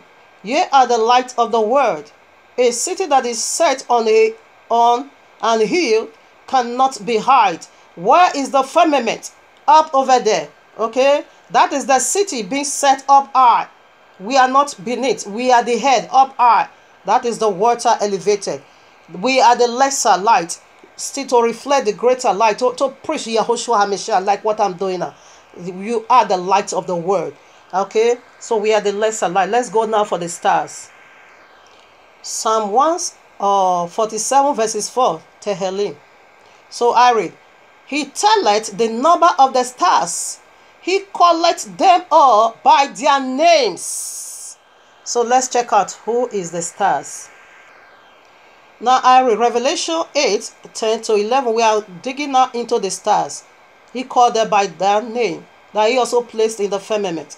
And the third angel sounded, and there fell a great star from heaven, burning as it were a lamp. And it fell upon the third part of the rivers, and upon the fountains of waters. And the name of the star is called Wormwood. That is what I want to prove. The name of the star is called Wormwood. And this wormwood for inside water.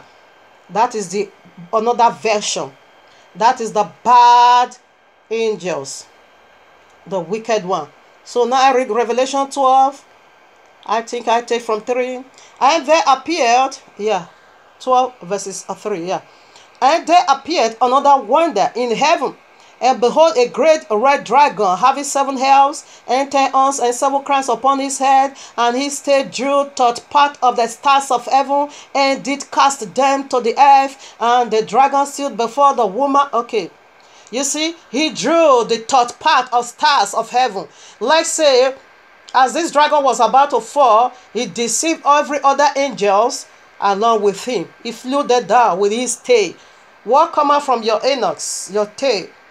Tail behind anus. What is coming out from there is uncleanness. He used uncleanness, veil promises, to cast them down here on earth. So when you go to 7, you are going to see the star. They are angels, and there was war in heaven. Michael and his angels fought against the dragon, and the dragon fought and his angels. You see, they fought back, but they couldn't. That was why you wanna cast them out through angel Michael, and the great dragon was cast out. That old serpent that deceived the whole, that old serpent that is called devil and Satan, who deceived the whole world. He was cast into the earth, and his angels were cast out with him.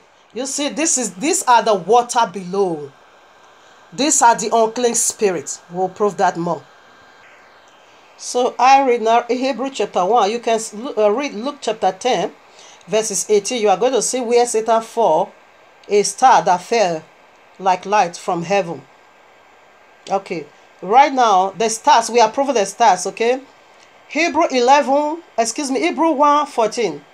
Are there not all ministry angels or spirits sent forth to minister for them who will inherit salvation? Okay, this angel, this stars over there that is also being up with the moon stars and lights, they are angels. They are the ministry angels. They are the angel that covers. They are the angel that minister unto us. We that is going to inherit salvation. They are the angel that is guiding us night and day. They are the protecting angels. They are the angel being assigned to watch over you while sleeping, while going everywhere you want to go. They are the angel all over you. They are the angel that banners over you. They are the angel of divine protection, okay? So they are the stars over there. So now when we get holy angel, you are going to see unholy angel. When we get holy light, you are going to see unholy light, the sun. We see that is what they commemorate Sunday. It is the counterfeit. It is the one that fell. It is the wormwood that makes third part of life now bitter. It fell into that water with no water represent people. As it fell on the third part of it, said they now become bitter and they now die because that water now becomes so bitter. The teachings of Jesus, the end thereof, it is death. You said he abolished the royal law. We are still digging into the first alphabet of this word called name, the first letter. It contains so much, so much. All this is, in you, in me, and me. So depends on whose kingdom you are representing now. You can't do it. You can't skip this. No one can run away from this. It's in you. This nature, two kingdom. Depends on where you belong. Right now we are coming into the animals kingdom. The water that is being separated, the water that is below, okay? We are coming to the animals kingdom, the fifth work. Here I am, Bereshit 1, verses 20 to 25, the fifth day job. And Yahweh said, let the waters be, the water that is under the earth, that is below, or the sea. Yahweh is going to speak, is speaking to them right now. And Yahweh said, let the waters bring forth abundantly the moving creature that has life, and fowl that may fly above the earth in the open firmament of heaven. And Yahweh creates great whales and every living creature that moveth with the waters, which the waters brought forth abundantly after their kind, and every winged fowl after his kind. And Yahweh saw that it was good. And Yahweh blessed them, and saying, be fruitful and multiply, and fill the waters in the sea, and let fowl multiply in the earth. And the evening and the morning were the fifth day. I think I'm going to take it down over here. Okay. Because it is the animal kingdom. And Yahweh said, let the earth bring forth the living creature after his kind, cattle, creeping things, and beasts of the earth, and after his kind. And it was so. And Yahweh made the beasts of the earth after his kind, and cattle after their kind, everything that creepeth upon the earth after his kind. And Yahweh saw that it was good. So we ended over there. So let's also take a commentary for this also. So you see, from the Gentile world, there comes animals kingdom, the beast kingdom, the kingdom of the beast. Now we see the clearly now, the beast, the nature, the first letter. It is animals kingdom, unclean animal. Daniel chapter 2, Daniel chapter 6, Daniel chapter 4, Daniel chapter 7, Daniel chapter 8. It is all about this very kingdom I just read now. The nature of the other kingdom. So right now, Matthew, we are going to read Matthew 6. Excuse me, 7. Okay. So here I am, Matthew 7, 6. We are going to see where the animal kingdoms came from. As a confirmation, we know, I said it already. It is the Gentile world. The abundance of water now bring for all these animals in the sea, in the air, unclean. That is witches and wizards fly in the bed. But Abba Yahweh I created good and I created evil. He did it. He's not afraid of you because why? Evil thought is already been found in the heart of one's powerful deities. So for that, I will give you what you said. Fly in the sky, witches and wizards. They are the unclean bear who also pray that. Give not. It's Yahushua speaking here, Matthew 7, 6. Give not that which is holy unto dogs. The animal kingdom is speaking to them. Neither cast ye your pearls before swine, pig, Christian, not the pork eating. Lest they trample them underfoot and turn against and devour you. Tell them to keep the Shabbat. You don't see what they are going to do to you. Huh? If you don't run away, they tear gas from their mouth. Rebobobo is double bullet too. Jesus has redeemed me from the curses of the law. I'm not under law. I am under grace. But if they want to steal, they will run to the law. Filthy pork eating people. You think you can fool everyone? You can't. Let's prove one more. Animals kingdom. Matthew 15:22, way down. And behold, a woman of Canaan came, a Gentile woman, out of the same coast, and cried unto him, saying, Have mercy on me, O Adonai, thou son of David. My daughter is grievously vexed with a devil. You see, devil also spread a beast, he spread out from the water, and is tormenting his own people. And you don't see they are waging war against each other. Kingdom that divides against itself cannot stand. That is why Christianity, their end has already come. They are waging war against themselves. Because someone else, their brother, called Freeze, I don't know, he touched their open heaven. They said, if you don't tithe, heaven cannot open. This he God, what they call it, David Oyedepo said, you can you can enter fasting for 40 days, okay? And ask for blessing for open heaven. He said you will remain, the way you go, you will even return back being poorer.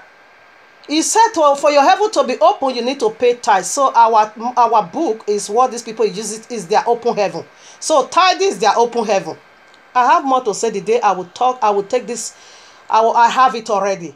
This statement, this word called tithe. I have it already. Tithe. I have it already. Alphabet by alphabet. The day we are going to unveil that mystery. Christianity, they are going to pack off this word. In fact, let me leave that till there. Devil. 23. But he answered her not a word, and his disciple came and besought him, saying, Send her away, for she cried after us. But he answered and said, I am not sent, but unto the lost sheep of Yisrael. They have the house of Yisrael. They are clean animal. We are sheep, of course. The Ruach HaKodesh is a dove, of course. Yahushua is a lamb, and he is a lion, okay? But we are not animal. Is the character. Is the character, okay?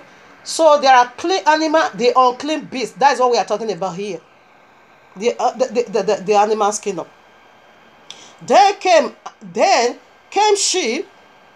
Oh, okay. Then came she and worshipped him, saying, Adonai, help me. But he answered and said, It is not meant to take the children's bread and to cast it to dogs. Animal's kingdom. And she said, Truth, Adonai, yet the dogs eat of the crumbs which fall from their master's table. So this Gentile woman admits, because Messiah said, You Gentile, you are dog, you are the animal's kingdom. This woman never said, No, we are not. Rather, Messiah this woman has said, Yes, we are dogs. But yet, let me and my children eat from the one that fall from the tables of your children. Messiah said, Great is thy faith. Then said Yahushua, They answered Yehoshua and said unto her, O woman, great is thy faith. Be it unto thee, even as thou wilt. And her daughter was made whole from that very hour. This is the Gentile that is going to also ascend over there, because now she's cleansed. She's no more animal, okay? This is the kind of Gentile because like this woman, she's been grafted in. She have acknowledged we are dog, we are filthy. Yes, these are the kind of Gentiles that is going to be, ascend up high. So where the elevated water is, for one reason, like I always love to say, it has boy and it has girl. Yeah, let me call that of Messiah. Of course, is a lamb. We all know that the tribe of Yehuda, Revelation 5:5. John 1:29. Okay. Okay, now Matthew 3:16. We see there dove is the symbol of the Ruach HaKodesh, okay? And Matthew 4:19. You also see over there, Messiah said, I'm going to make you fishers of men. This is the good news of the Gentile. That was why Abba Yehovah blessed that 5th day, because people needs to be blessed. We up there, we are already blessed, okay? We have the heart of Abba Yehovah, but the water below needs to be blessed, okay? He pronounced blessing on them.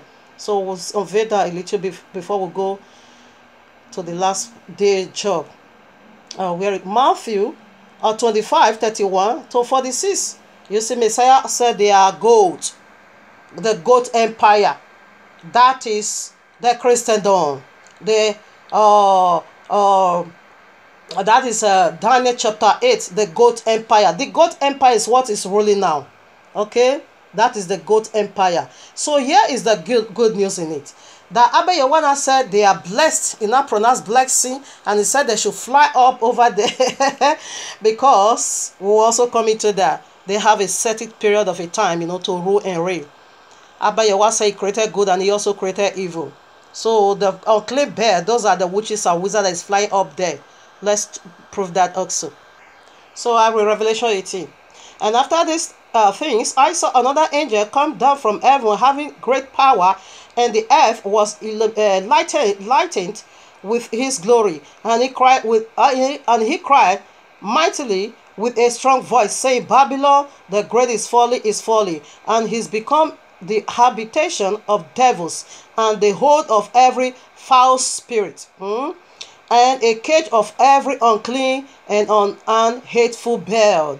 You see, these are the hateful bird that needs to fly over there, because they have certain period of a time to walk. A day as 1,000 years, they have 6,000 years to rule and reign. We'll also look into that. So this the reason why Abba Yehovah bless them. How do they bless?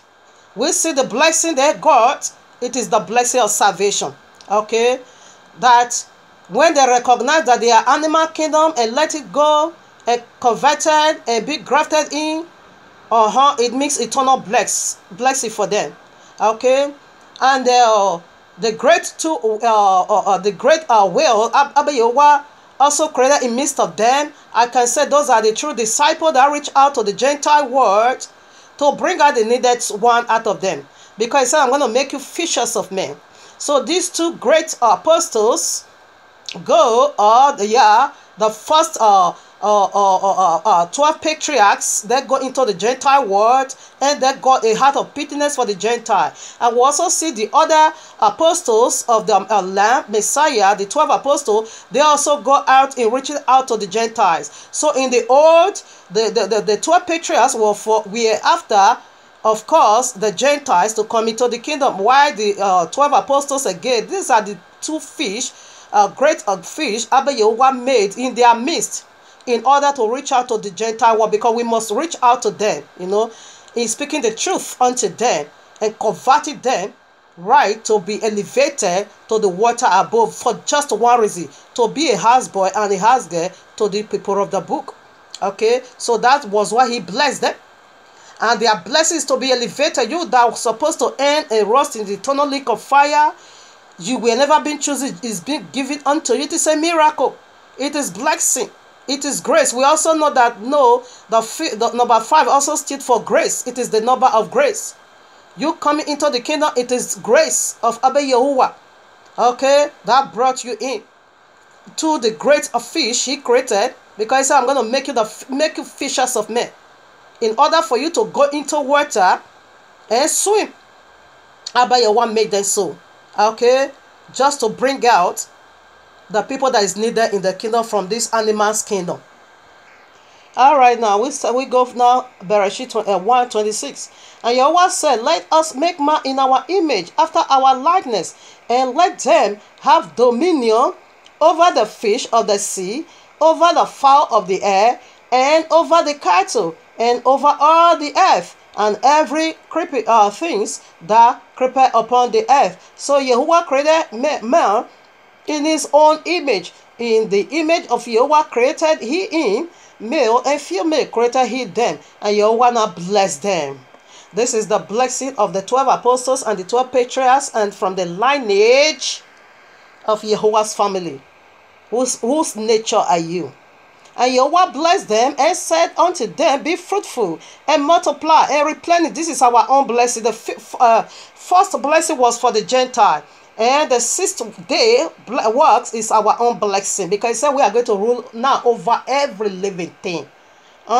Multiply and replenish the earth. The earth is our property, and subdue it, and have dominion over the fish of the sea, over the Gentile, and over the fowl of the air, that is demons, and over every living things that move upon the earth. And Jehovah said, behold, I have given that. Yeah, so it keep blessing and blessing and blessing. Now let me read 31. In consummation. And Yahweh saw everything that he had made, and behold, it was very good. In our days, and I say it is very, very good. And the evening and the morning were the sixth day. Okay, we see Abba Yahweh have image, therefore the beast also have an image. Okay. All right, now serpent also have an image. Everyone knows that. Genesis 13. 3:15. Let's first of all take the picture of the image of the dragon. And I will put enmity between thee and thy seed, and between and I will put enmity between thee and her, and the woman, and between thy seed and her seed. So thy seed, the seed of serpent, it is the image of serpent. Revelation 13, 14-15. That is the image we see over there. Devil, the serpent also have an image. Okay. Arena. And deceived them that dwell on the earth by the means of these miracles which he had power to do in the sight of the beast, saying to them that dwell on the earth that they should make an image to the beast, which had the wound, but was wounded by a sword and did live. He was being cast out. Okay. And he had power. Okay. You see the image of the beast. I just want to go for. Okay, yeah. And he had power to give life unto the image of the beast, that the image of the beast should both speak and cause that as many as will not worship the image of the beast should be killed.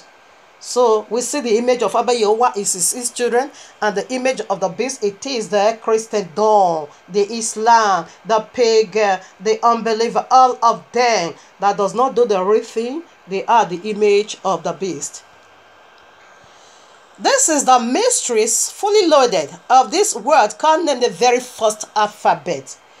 Oh, my Father, help me to put the other three together. And I have a point also from point 1 to 4. I don't know how I'm going to handle this. It's fully loaded, but it is of our own glory, so that you will know what nature are you. Masekeba karakabasei, Masekeba ye karakabasei, karakabasei, Masende Barua Hakodesh Horabasei, Karakabahi, Karakabasei, Karakabahi. Now we'll go for this. I keep telling people, don't dare my Father. Dragon is jealous of me, okay? Allah is jealous of me. Jesus, Jesus, pork eating people, they are all jealous of me. Because they hate the truth. They don't want to hear the truth. So right now we go for the second letter. We see the first letter. Now you will sit there and check your lifestyle, and with that you will know whose kingdom you are, because this thing, no one, this very matter, no one can run away from it. Okay, it is a name you have. It says C on your forehead. Now the second letter, what did it go for? Is A. It simply go for age authority. Age authority, the number of your days. Man has been given, like the dragon, a certain number of time has already been given to them to rule a race. 6,000 years, a day as 1,000 years. So they have 6,000 years. It is their age authority. Dragon have a name. Every one of us have a name. Okay, so that is the day Abba Yehowa give unto them. It's already end. So that's why we are doing more of this message, to get the heart of the choosing, the people of the book ready, and also the choosing Gentiles ready, so that everybody stand on his lane. When this man appear now, so that you caught up with him. Age authority. Exodus 3:13-15. Let's quickly see the name, the authority in name from Abba Yehowa. Then we will see, because he holds the authority. Okay. So I read Exodus 3:13-15. And Moshe said unto Yehovah, behold, when I come unto the children of Israel, and shall say unto them, Yehovah of your fathers had sent me unto you, and they shall say to me, what is his name? We are dealing with a name, isn't it? What shall I say unto them? And Yehovah said unto him, Moshe, I am that I am. That is my name. I am that I am. That is Yehovah. And he said, thus shalt thou say unto the children of Israel, I am hath sent me unto you. And Yehovah said moreover unto Moshe, thus shalt thou say unto the children of Israel, Yehovah of thy father, Yehovah Elohim of thy father, of thy fathers, the Elohim of Abraham, the Elohim of Abraham, the Elohim of Yeshua, and the Elohim of Jacob has sent me unto you. This is my name forever, and this is my memorial unto all generations. That is why I love that name, Yehovah. I don't play with it. Okay, we see the authority when you read from this chapter 3 down to 14. You see the authority of this name. He brings out his children out of the land of bondage. This is the second letter of this worker name. Age authority. And we see the authority of Abba Yehowa. Abba Yehowa authority has no age, but he bestow age on our authority. Okay, so we are going to see that of the serpent. It is 6,000 years authority in their age. They have age. Okay, their authority have age. Okay, it is 6,000 years. Okay, a day as 1,000 years. 6 days Abba Yehowa do the works, and he review how everything is going to play out. This is the table of contest. How everything is going to line out. Abba Yehowa lay it all in Genesis chapter 1, Bereshit. Okay, how everything is declared the end from the beginning. He now said the serpent walk in 6 days. In the 7 days precede no more. We are already in the beginning of 7 days. And this is why we are doing more of this message these days, to cleanse our brethren out of this, water that is so low. Let me call it for you, because I'm not going to read some. The 7 belongs unto Abba Yehowa. That is the Shabbat we are talking about. Exodus 31, 30-17. Okay. Genesis here, we'll read that. Okay. Age authorities. So that is the second letter of this word called name. The authority, like me, like every one of us, we have authority in our age. So I read Bereshit 6, Genesis 6:3. And Yehovah said, my spirit shall not always strive with man, for that he also is flesh. Yet his days shall be 120 years. That is 120 jubilees. Okay, 120 jubilees simply represents 6,000 years. That is the number of man. Man was being created 6 days. We also see beasts also spread out also in the 6th day to mingle himself and do this wickedness and create his own image also on the 6 days. You see, that is the age authority. Okay, and this is the second alphabet of this word called name.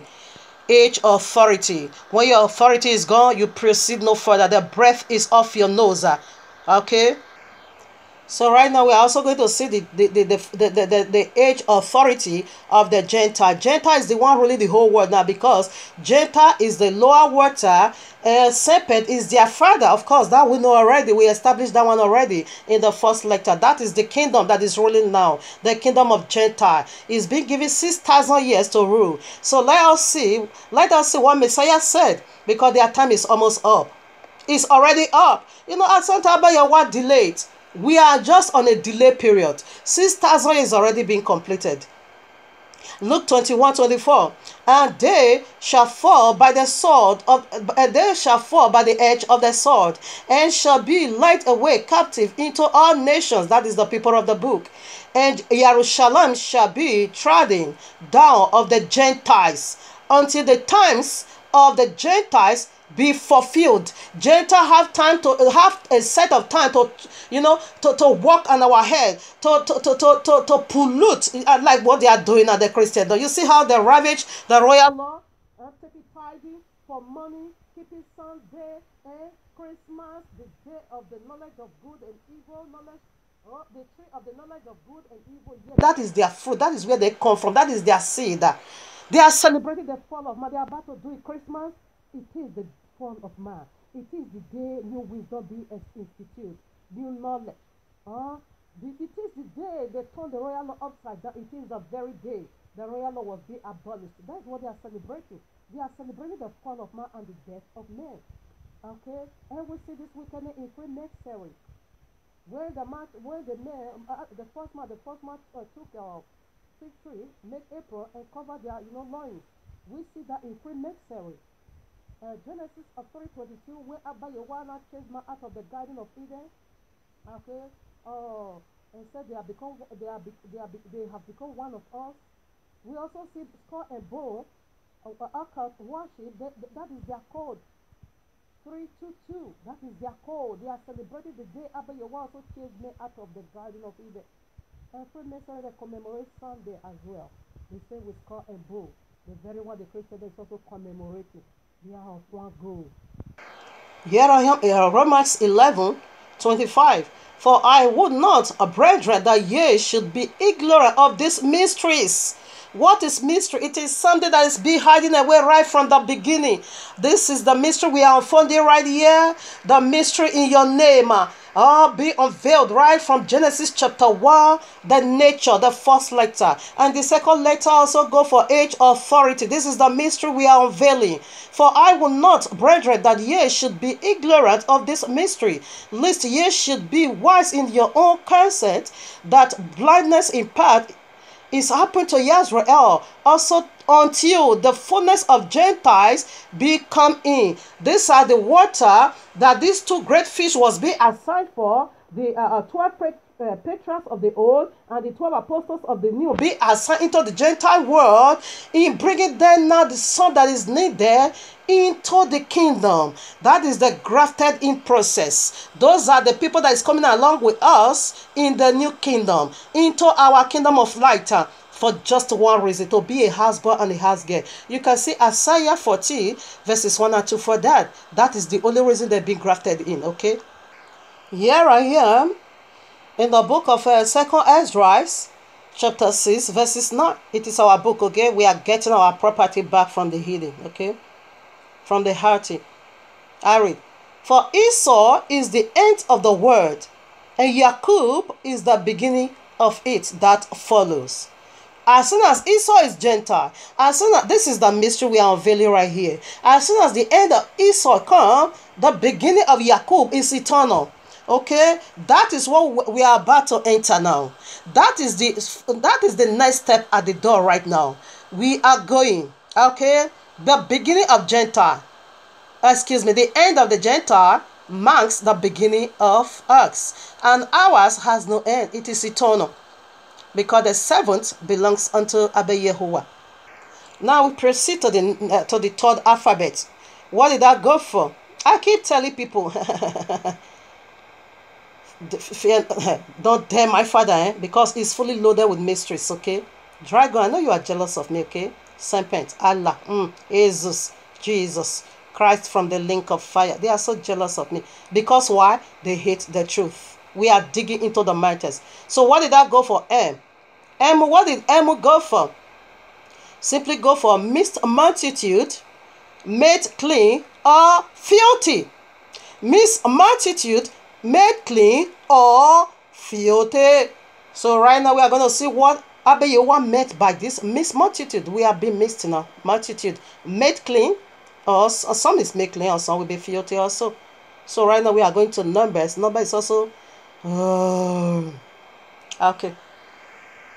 So I read Numbers chapter 19, Bamebra 19, verse 1. And Yahweh spake unto Moshe and unto Aaron, and Yahweh spake unto Moshe and unto Aaron, saying, This is the ordinances of the law which Yahuwah hath commanded, saying, Speak unto the children of Israel that they bring thee a red ephah without spot, wherein is no blemish, and upon which never come yoke. And ye shall give her unto Eleazar the prince, that he may bring her forth without the camp, and one shall slay her before his face. And Eleazar the prince shall take off blood with his finger, and sprinkle of her blood directly before the tabernacle of the congregation 7 times. Yes, 7 times.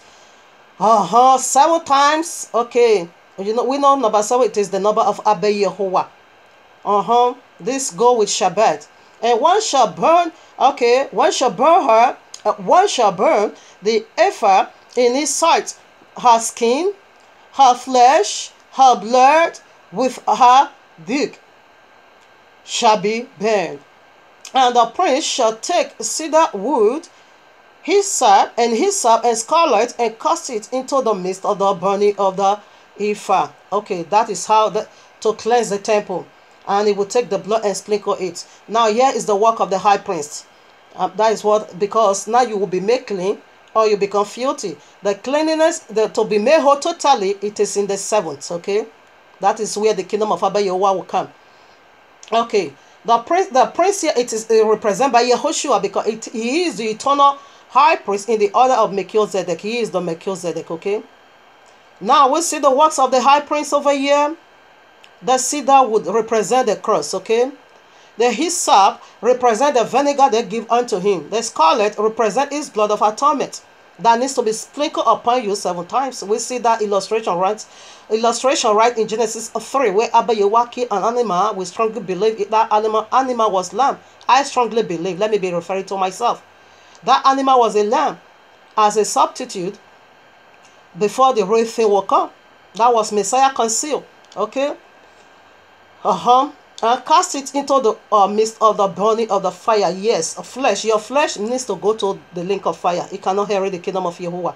Okay, your flesh, your duke, your faces, is unclean. Okay, your skin is unclean. Blood, is unclean. They all need to go. We see what the words of our Messiah over there. So right now, let's proceed. And 11 now. He that toucheth the dead body of any man shall be unclean 7 days. Anyone that toucheth anyone that is died, you shall be unclean 7 days. He shall purify himself with it on the 3rd day. Listen now. And on the 7th day he shall be clean.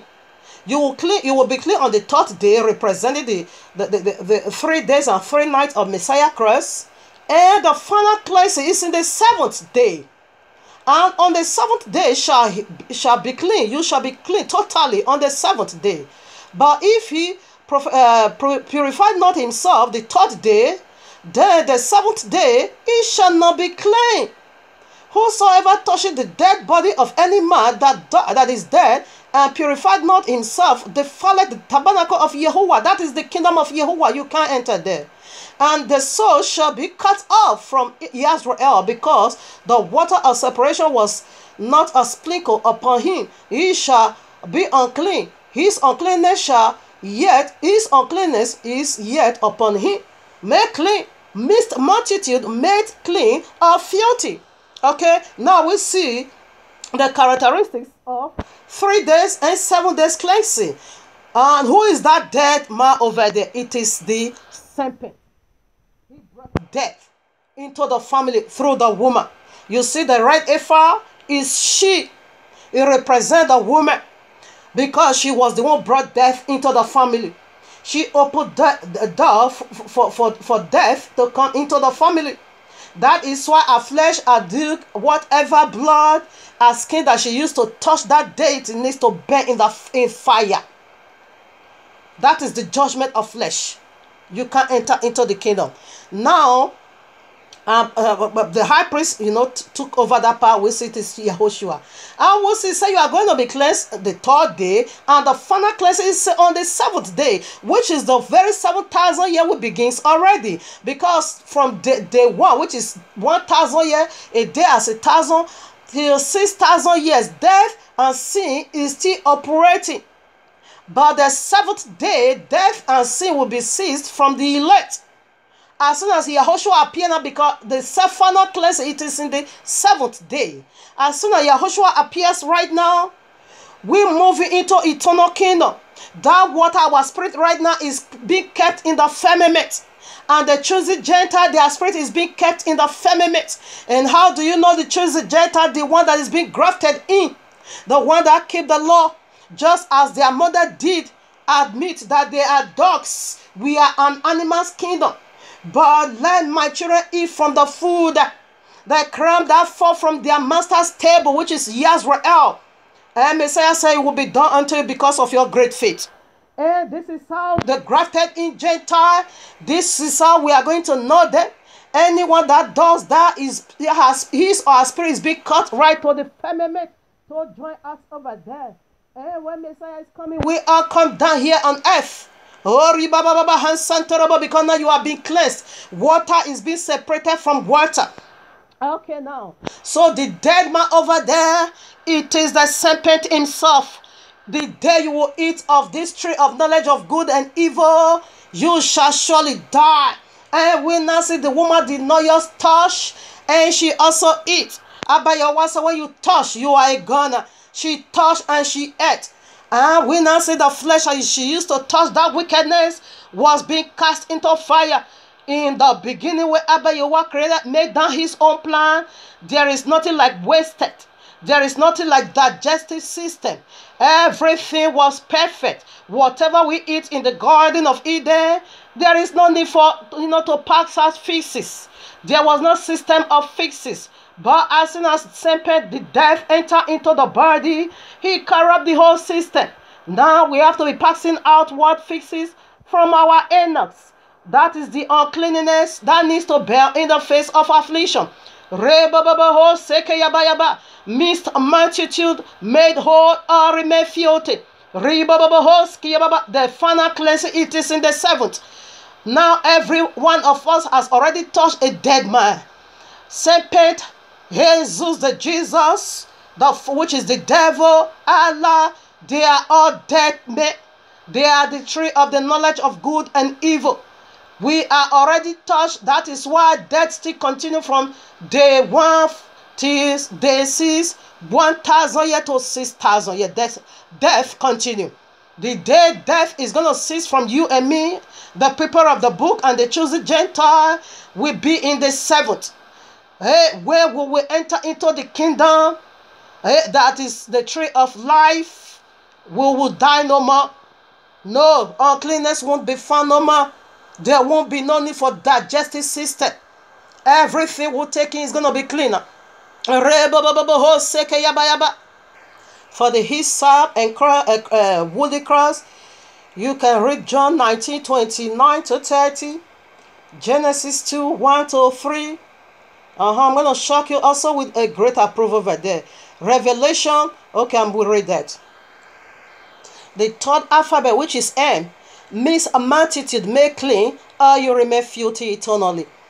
Here I am, Daniel 2:43. I read, and whereas thou sawest a mist, iron mist with miry clay, they shall mingle themselves with the seed of men, but they shall not cleave to one another, as iron is not mixed with clay. So, here is the vision of animal's kingdom. So this animal, they are going to mingle with us, of course. They pollute us, they are animal. Right in Genesis 3, they genetically modify the whole thing. They mingle themselves with us. So now the cleansing is in the seventh. In the seventh is the final cleansing. Like this message, it is a cleansing. Preparing you now for the upcoming event. This is the cleansing, okay? If you are not cleansed with this, therefore you are going to be cleansed in the face of tribulation. Okay? That is another cleansing, if that is what you want. If you are not cleansed with this, in a very simple way, you will be cleansed in the face of affliction, tribulation. I read Matthew 13, 25 to 30. But while man slept, his enemy came and sowed tares among the wheat, and went his way. But when the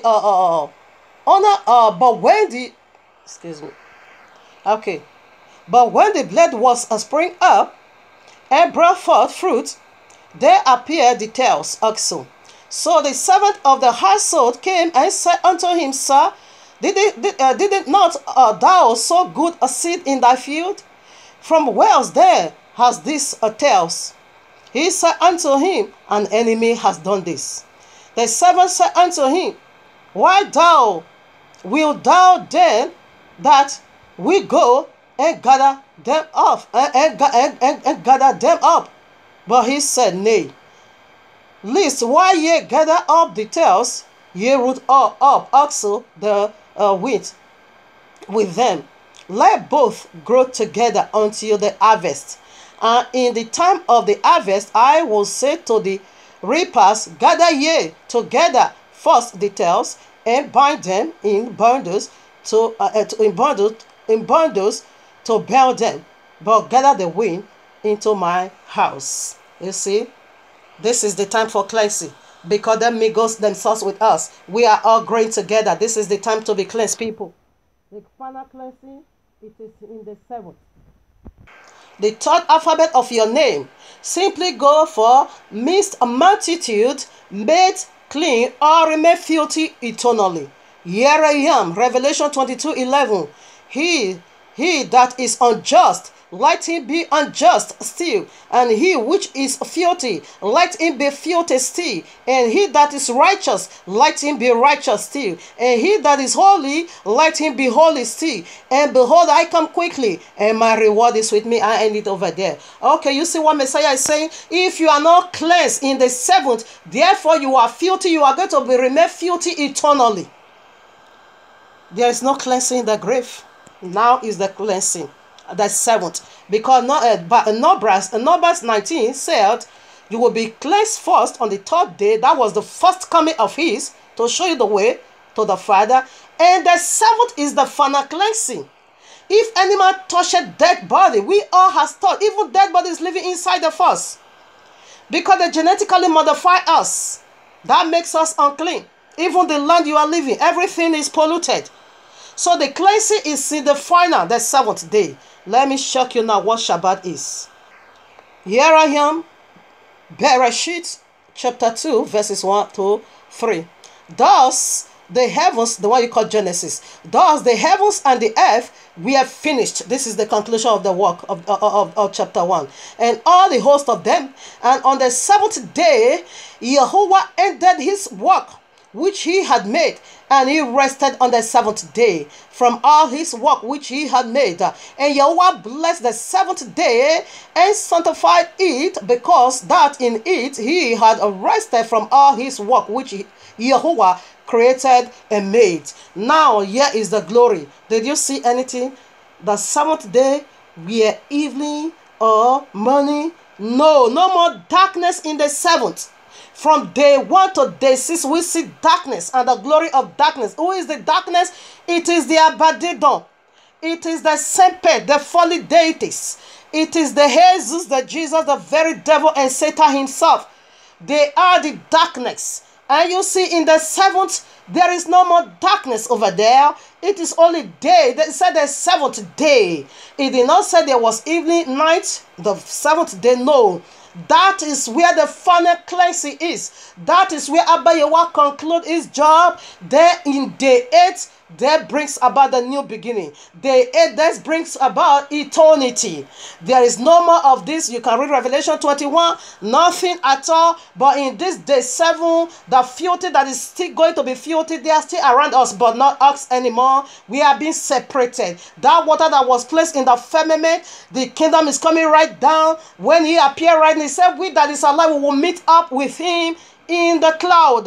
That cloud over there to me is not yet in Jerusalem. It's going to be on other places. That is what I'm thinking, because the arrival of the king right in the Jerusalem, we see is going to land his feet at Mount Olivet, where he also ascended up. Zechariah 14:4. You will see that over there. So in the cloud could be other places where himself is going to first of all at land, and we that is already clear, we will meet up with him. And this is the city built on top of a hill, will be seen in the four corner of the earth before we return back home. The cleansing is in the 7, because in the 7 there is no more darkness. It's only day. Okay, be cleansed means multitude, made whole, made clean, or you become filthy eternally. That is the third alphabet of this word called name. We proceed to the very last letter. I keep telling people, they're not my father, because he's fully loaded with mysteries. Dragon is jealous of me. Masekeibo ye ye ye karakabasei. Masendebo ye karakabasei. So the fourth letter, what did it go for? The fourth letter is E. What did it go for? Exist eternally. This is deep, okay? This is deep. This is deep from the mind of Abba Yehovah. Exist eternally. Exist eternally. That is the very last letter of your name. We are is going to exist eternal. Depends on the kingdom you belong. Darkness is going to exist eternally. Light is going to exist eternally. So what part are you? This is the mystery of name, people. This is the mystery. So right now we are going to Daniel 12:2. So I read 1-2. And at that time shall Michael stand up, the great prince, which this is the stars, okay? And Michael, it is the angel of Yasrael. This is the star. And for this job, he shall stand up in the 7th for the people of the book, the great prince, which stand for the children of thy people, that is Yasrael. And there shall be a time of trouble, as such as never was since there was a nation, even to that same time. And at that time thy people shall be delivered, everyone that shall be found written in the book. Okay, written in the book. And many of them that sleep in the dust of the earth shall awake, some to everlasting life, and some to everlasting shame, some to shame and everlasting contempt. Yeah. So right now, exist eternally. Spirit never die, exist eternally.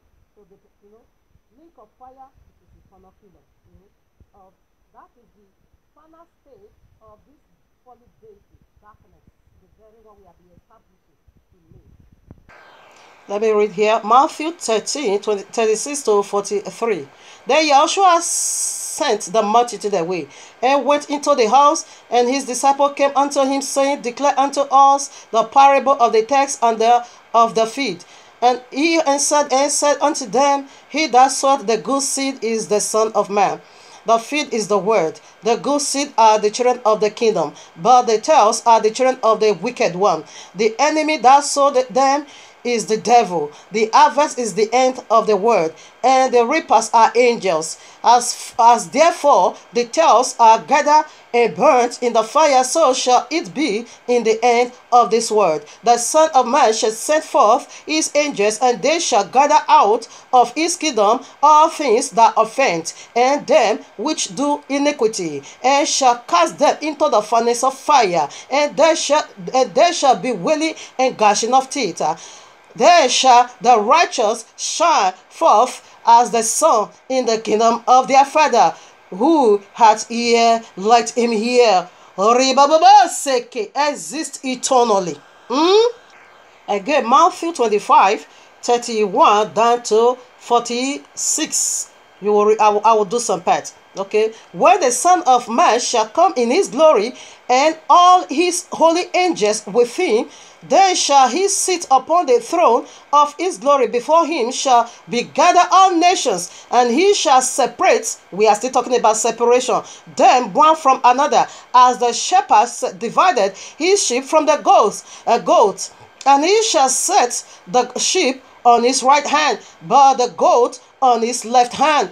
Then shall the king say unto them on his right hand, Come ye, blessed of my Father, inherit the kingdom prepared for you from the foundation of the world. Now for this, let's see the goat exists eternally.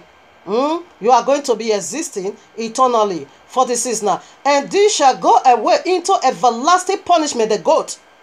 And this shall go away into everlasting punishment, but the righteous into everlasting, eternal life, eternal. This is awesome. This is awesome. Bring me into your holies of holies. Take me now into your mercy seat. Your holies of holies.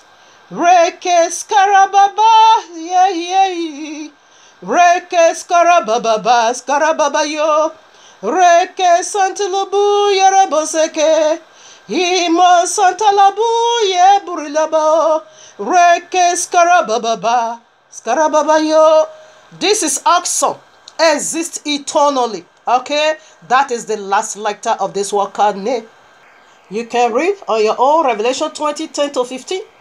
The eternal state of the goat. We see it already. It is eternal link of fire. So quickly, family, this is the mystery.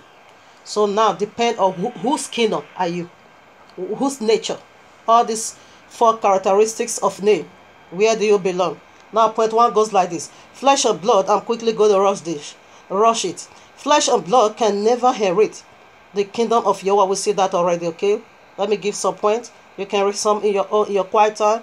1 Corinthians 15 verses 50. Romans 7:17-19. Okay. I read 1 Corinthians 15:50. Now this I say, brethren, that flesh and blood cannot inherit the kingdom of Yahweh. Neither do corruption inherit incorruption. Okay, flesh and blood, you can't.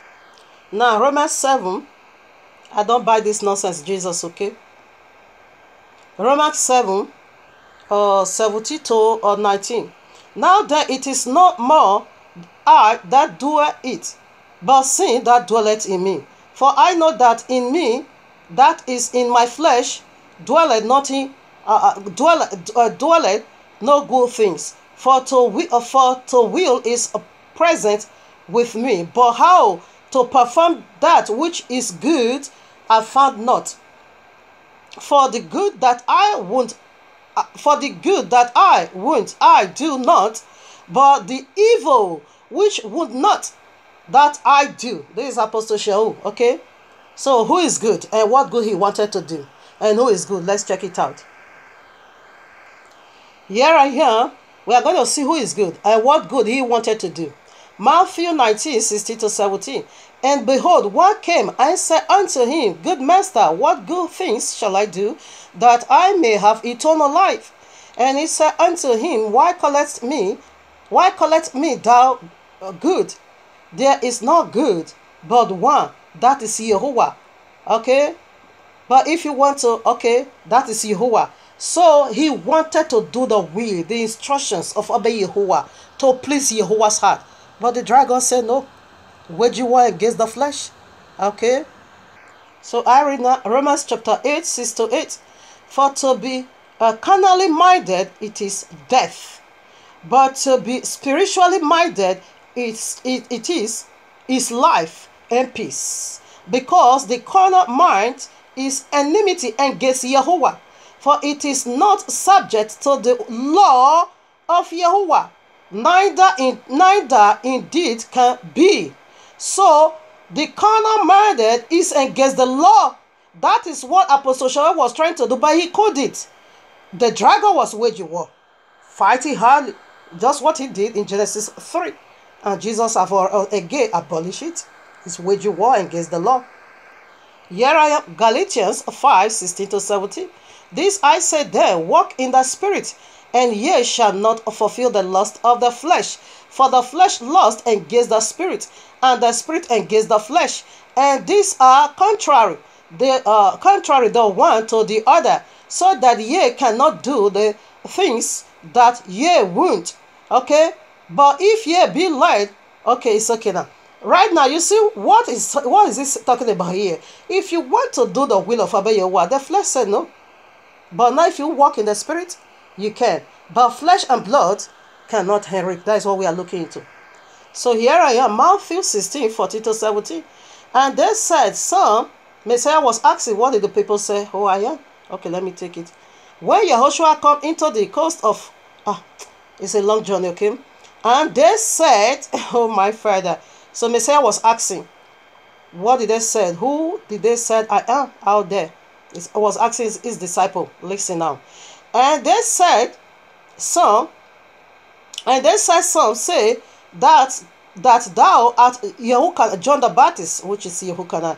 Some Eliyahu, Eliasha, Eliyahu, and others Yeremiyahu, or one of the prophets.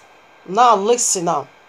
He said us 15. He said unto them, but whom say ye that I am? You are with me. You are with me. Who do you say I am? Then listen at the vision. Flesh and blood did not give it to him.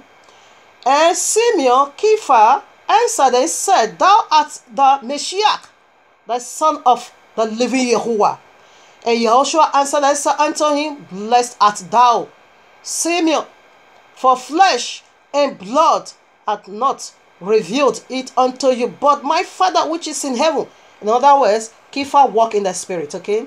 You see, flesh and blood cannot give you the real thing. Not at all. You see, blood and flesh, you see what they are going to do? The flesh and blood cannot give you the real thing of Messiah. Rather, it's in the spirit. We proceed to the second point. So to get the real thing of Abba Yehovah, you can't get it by flesh or blood. So flesh and blood cannot inherit the kingdom of Yehovah. Now point 2, to get the real thing of Abba Yehovah, okay, you will have to walk in the spirit. So now point 2, what is flesh that is not allowed into the kingdom of Yehovah? Flesh is willpower, okay? It's willpower, the knowledge of good and evil, okay? So that one is not allowed. Your opinion is not allowed. I think Sunday is better. No, it is not allowed. I think Christmas, no, it is not allowed, okay? You can't come in. You are not coming in at all.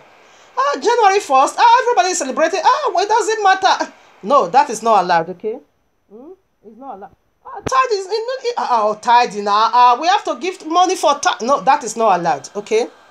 It is robbery. That is flesh. Willpower. Now we are going to read Galatians 5, 19 to 21. You can read Revelation 21, 1 to 8. They are not allowed, okay? I'm very sorry about that. Take it tithe for money. It is willpower. It is the knowledge of good and evil. You are not allowed into the kingdom. That is self-ordained wills. You are not coming in. Galatians 5, 19 to 21. Now the works of the flesh are manifest, which are this: adultery, fornication, uncleanness. We see that already. Lasciviousness, okay? Idolatry, witchcraft, hatred, variance, emulation, wrath, strife, seduction, heresy, envyings, murderers, drunkenness. You can drink small, but don't get drunk. You are deceiving yourself. You are twisting the saying of Apostle Shahun. You are not coming into the kingdom. Okay? Ravelings and such like of the which I tell you before, as I have also told you time past, that they which do this do such things shall not inherit the kingdom of Yehovah. These are the words of flesh. Okay, you are not coming in. Sticking with all this nonsense, you are not witchcraft. Christianity, they are the greatest witchcraft on earth. That is why they are not. They are the greatest witchcraft on earth. On earth, Jesus abolished the law. It is witchcraft. They are flying. They are the unclean bear flying in the sky. You are not coming in. What is flesh? Flesh is the food of serpent. Okay, let's unveil that. Here I am. First of all, before we unveil the food of serpent, Matthew 7:24-26 or 7. Therefore, whosoever heareth the sayings of mine and doeth them, I will liken him unto a wise man which built his house upon a rock. Yahushua is the rock. Okay, you build on him. That is the good tree, the tree of life. We hang on him. And the rain descended, and the flood came, and the wind blew, and beat upon that house, and it shall not, and it fell not, for it was founded upon the rock. Yeah, the solid rock, which is the royal law. He is the royal law. 26. And everyone that heareth these sayings of mine and do them not shall be likened unto a foolish man, which built his house upon the sand. What is sand? It is the food of serpent, flesh. You build on flesh. And the rain descended, and the flood came, and the wind blew, and beat upon that house, and it fell. And great was the fall. Great was the fall of it. What is the fall of it? Great, the link of fire. Let's prove the food. You are sand. You build on the sand. Sand is flesh. Here I am. Genesis 3:19. In the sweat of thy face thou shalt eat bread till thou return unto the ground. For out of it was thou taken. For dust thou art, and unto dust shalt thou return. Okay, this is the food of serpent. Okay, dust you are, and dust you will return. Now we are going to verse 14. The food of Satan goes to where, the food of serpent. You will always go to where serpent, because you are his food in the link of fire. You go and meet him over there. Now 14. And Yahweh Elohim said unto the serpent, because thou hast done this, thou art cursed above all cattle and above all beasts of the field. Upon thy belly shalt thou go, and dust shalt thou eat all the days of your life, all eternity. You are going to be eating human being in the link of fire. Now he will put his teeth on you, will cut it, it will grow back again. He will cut it, he will grow back again. Why? Fire will be tormenting you, because you are his food. You build on the sand. That flesh, that is why it cannot inherit the kingdom of Yahweh. It's inherited the kingdom of destruction. Okay, I don't buy this nonsense, Jesus. Okay, now quickly we go 4.3. Then one more point to go. What is blood that must not enter into the kingdom of Yehovah? Blood is serpent's uncleanness, pollution in our DNA. That is the blood, because it genetically modifies us, right, in Genesis 3. Okay, Leviticus, chapter 15, Mark 5:20-34, then Leviticus 12, okay, Genesis 3, Psalm 51, Romans 3:22, Romans 5, then John 15:3. So let's see the blood. What is the blood that will not inherit the kingdom of Abba Yehovah? It is a serpent uncleanness. It defied that blood, right, in Genesis. It genetically modified the first man and the first woman in Genesis 3. It joined with them. Okay, now Leviticus 15. Oh yes, I read from 16.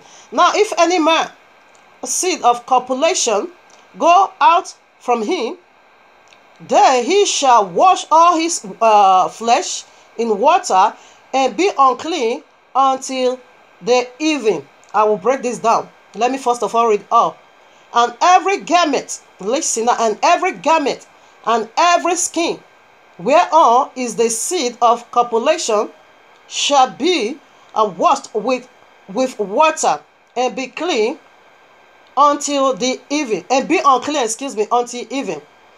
The woman also with whom man shall lie with seed of copulation, they shall both bathe themselves in water and be unclean until evening. And if a woman have an issue, and her issue is in her flesh be blood, she shall be put apart 7 days. Notice that is a footnote, 7 days again. And whosoever toucheth her shall be unclean until the evening. Everything that everything that she light upon in her separation shall be unclean. Everything also that she seated upon shall be unclean. Now blood is unclean. And we also see the uncleanness of a man. What is man uncleanness? His sperm. It said when you release this, you become unclean till evening. Until evening, you are unclean. So what is Abba Yehowa talking about? This very particular place, many people has really misinterpreted it like that of the physical. Just like Abba Yehowa said, a woman in Deuteronomy, I think 5:20, should they put on men's garment. A man should put on woman's garment. Today they're referring to trouser. Woman should wear pants, of which he's talking about another thing entirely over there. He's using it as an illustration, but they couldn't get it. When you also go to 1 Corinthians chapter 11, verses 3, when he said, Abba Yehowa is the head of Yahushua, Yahushua is the head of the man, man is the head of the woman. Therefore, woman, cover your head. Now they also took it into another thing. And use scarf now, deeper life, to tie up their head. And some of my brothers propagated that teaching that women should cover their head. When you go to verse 15, for you to know that he is not talking about just your own head, he's talking about authority. He now says, however, the hair of a woman is a covering. We have our hair as our covering. Head over there is spiritual authority. And this the Deuteronomy again, it is husband authority. Garment represent glory. It is glory of the man. Woman, don't take it from him. It's not your office. That is what he's talking about. It is an abomination where woman begin now to write on the seat of a man. Don't put on the garment of a man. Garment represent glory and honor and his covering. Don't take it from him. Exactly what Abba Yehowa is also saying here. Many people are translated it in misleading a lot of people. Instead of that, to pray and ask what is in. He said the letter kill it. The letter kill it. If you take it the way it is, sometimes you don't go into prayer, you are going to be misleading souls. He said when a man seed come out, when man is having sex with his wife, and he releases into his wife, therefore he said the man become unclean. He said every single cloth, every garment needs to be washed. The man needs to shower, the woman needs to shower. Now, if this is true, then it's going to be a hell. Because the royal law makes it so clear that to nourish, the food of nourishment, nutritional nourishment, it is sex bed in your marriage. Nutritional nourishment, the husband needs to go into his wife every day sexually, just as the royal law said, 1 Corinthians chapter 7, when Apostle Shaul was addressing some certain issues, that man, you are not the owner of your body. Woman, you are not the owner of your body. Husband, you are not the owner of your body, but your wife. Woman, you are not the owner of your body, but your husband. He said you should not deprive each other. You shouldn't deny each other sexually. That is what he was talking about. He said, except in a mutual consent. In the mutual consent over there will be when she sees a blood period. You don't go in there. Okay? He said when she's done, except in a mutual consent. He said after that, come together quickly again, so that serpent devil don't enter your midst because of your self-control. So if that what here is talking is that, which means if you have sex with your wife every day, you are going to be unclean every blessed day. You are going to be washing your bedspread every blessed night.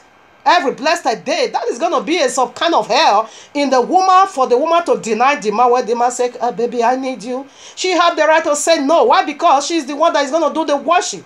So if man have to be having sex with his wife every blessed day, which means his wife is going to be washing clothes every blessed day. So if this is what Abba Yehovah really mean, it is a contradiction.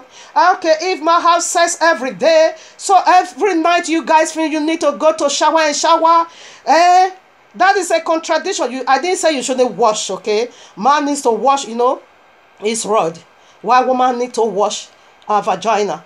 But he said you should bathe. So if this is what Abba Yehovah says, therefore sex is going to be something of a very difficult things to do. Because when you think about the cleansing after all these things, it will put you off. It will even make the penis to go down. Okay? It will make the clitoris of the woman to go down. Okay? Initially, actually, Abba Yehovah is speaking spiritual. Let's unveil that now. Okay, now like we have been saying, we have established a lot of things. Now, it said that tree have his own seed inside of him, which is Yahushua, the tree of life, have his seed inside of him. Right now, are you not saying a sperm is unclean? Because as soon as it said when a man packs out a sperm, it becomes unclean. What makes that sperm now unclean? As soon as you pass it out, what makes it now unclean? Yes, the reason why that sperm becomes unclean, it is what the devil. I don't know why some people find it so difficult to believe that it is sex activity that transpired in Genesis 3. This is why the whole thing is polluted. What does this have to do with sexual activity now that as soon as you go into your wife, now you become unclean, you as a man? You don't even think twice. Yes, it was sexual activities that transpired in Genesis 3. We always go back to Genesis 3. As Revelation 12 now tells us that old serpent that deceived the whole world, go back over there.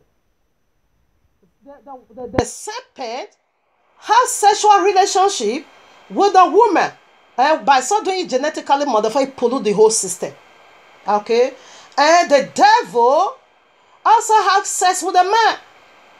In his Enoch says there is always a transmission in sexual activity. When the serpent has sex with a woman, it leaves something inside of him. Excuse me. And the devil himself also has sex with a man in his Enoch.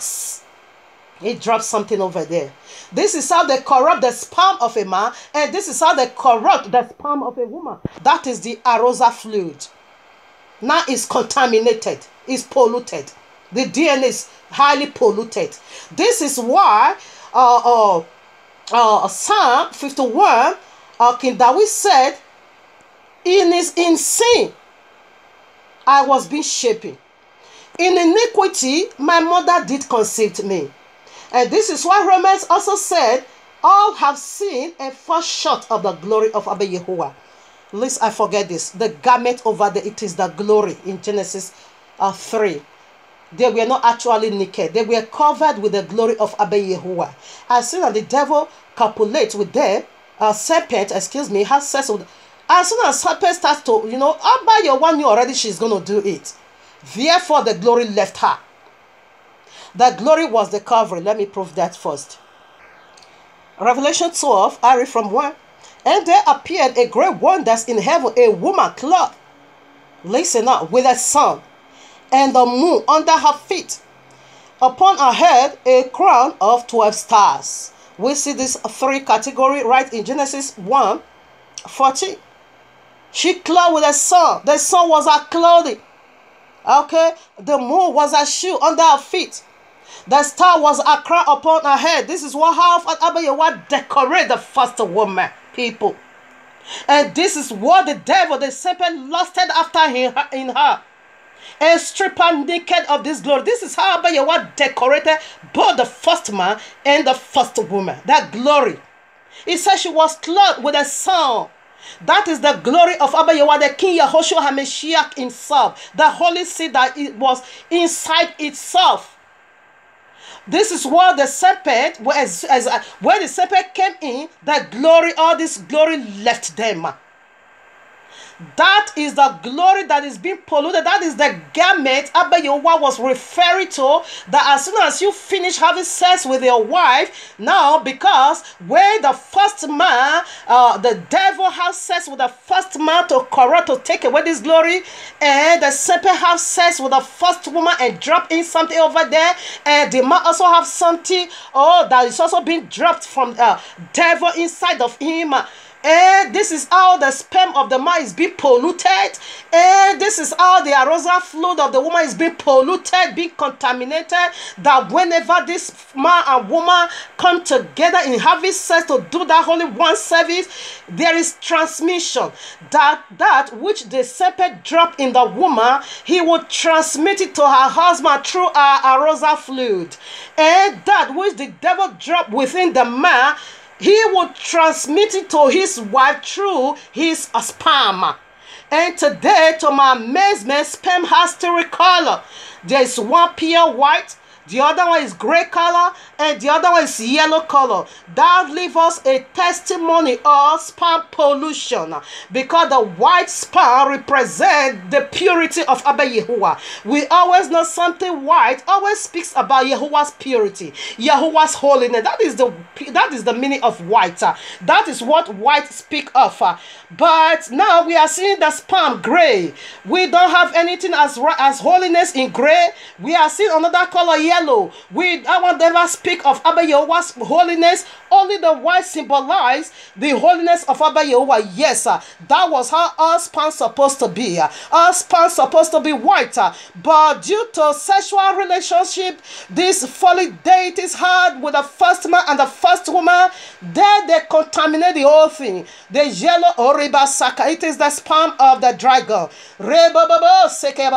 And the gray, it is their sperm. The white speak of Abba Yehovah. Even though your sperm is white, forget about that. It's already being contaminated. From Genesis 3, what has been will be again. The seventh, it is where the cleansing lies.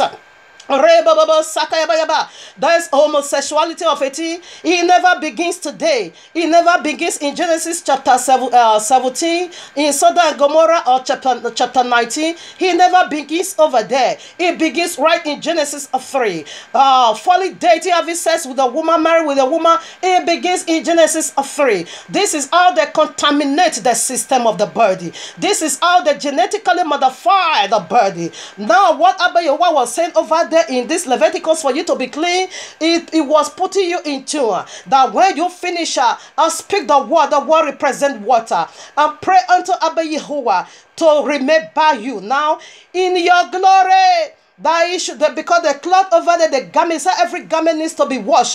This is how you wash your garment in prayer.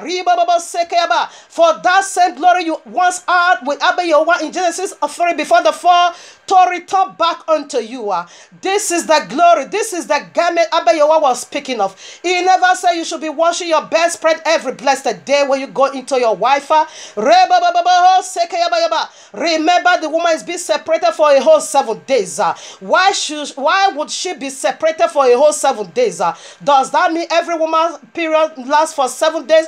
Like myself, I have a testimony. Mine only lasts for 2 days. In the 3rd day, I'm made whole already. But here he's talking about 7 days separation. That if I'm married, while seeing the blood, I have to be separated for 7 whole days. Yes, it represents the 7,000 years where we will come into the kingdom. Right now, we are being separated, both man and woman. We are being separated from the kingdom of Abba Yehovah into the regime, into the governorship of the serpent. We are in the kingdom of serpent. That is why you still have access to corrupt and pollute. The royal law, he don't want us to keep to the royal law, because when you keep to the royal law, you are cleansing your glory that he stole away from you. You are preparing yourself for the 7th, for that glory to be restored back unto you. That is the washing of water. Remember, Messiah said in John 15, verses 3. He said, now you are clean. Through the word that I have spoken unto you. The word of Abba Yehovah is a water. When you read John chapter 15, verses 1, what did he say? Abba Yahweh is the husband boundary. Abba Yahweh is the husband band. That is the one that take care of the field, the one that take care of the resources. We see it in Genesis chapter 1. He was right there. He is the one that took care of all things. Why the sun is the vein. Why we are the fruit, the branches. Yes, he said you are cleaner for that very word that I have spoken unto you. What is the word that he has spoken unto you? Therefore now there is no condemnation for him that return back to that tree of life. The tree of life is Yahushua HaMashiach. What is the word that he spoke unto you? He is the pax of a lamb. You have been made clean. That is the job, work of redemption he came to do for you. That whenever you have sex with your wife, you just pray and Father cleanse me. You don't need to stay till evening before you will be made whole. As soon as you finish, you pray this word of faith, you will be made whole. The garment is in the seventh. That garment will be placed on you again. Family, I don't know if this clay stop. Just continue with the other one because I still have just one last point to go.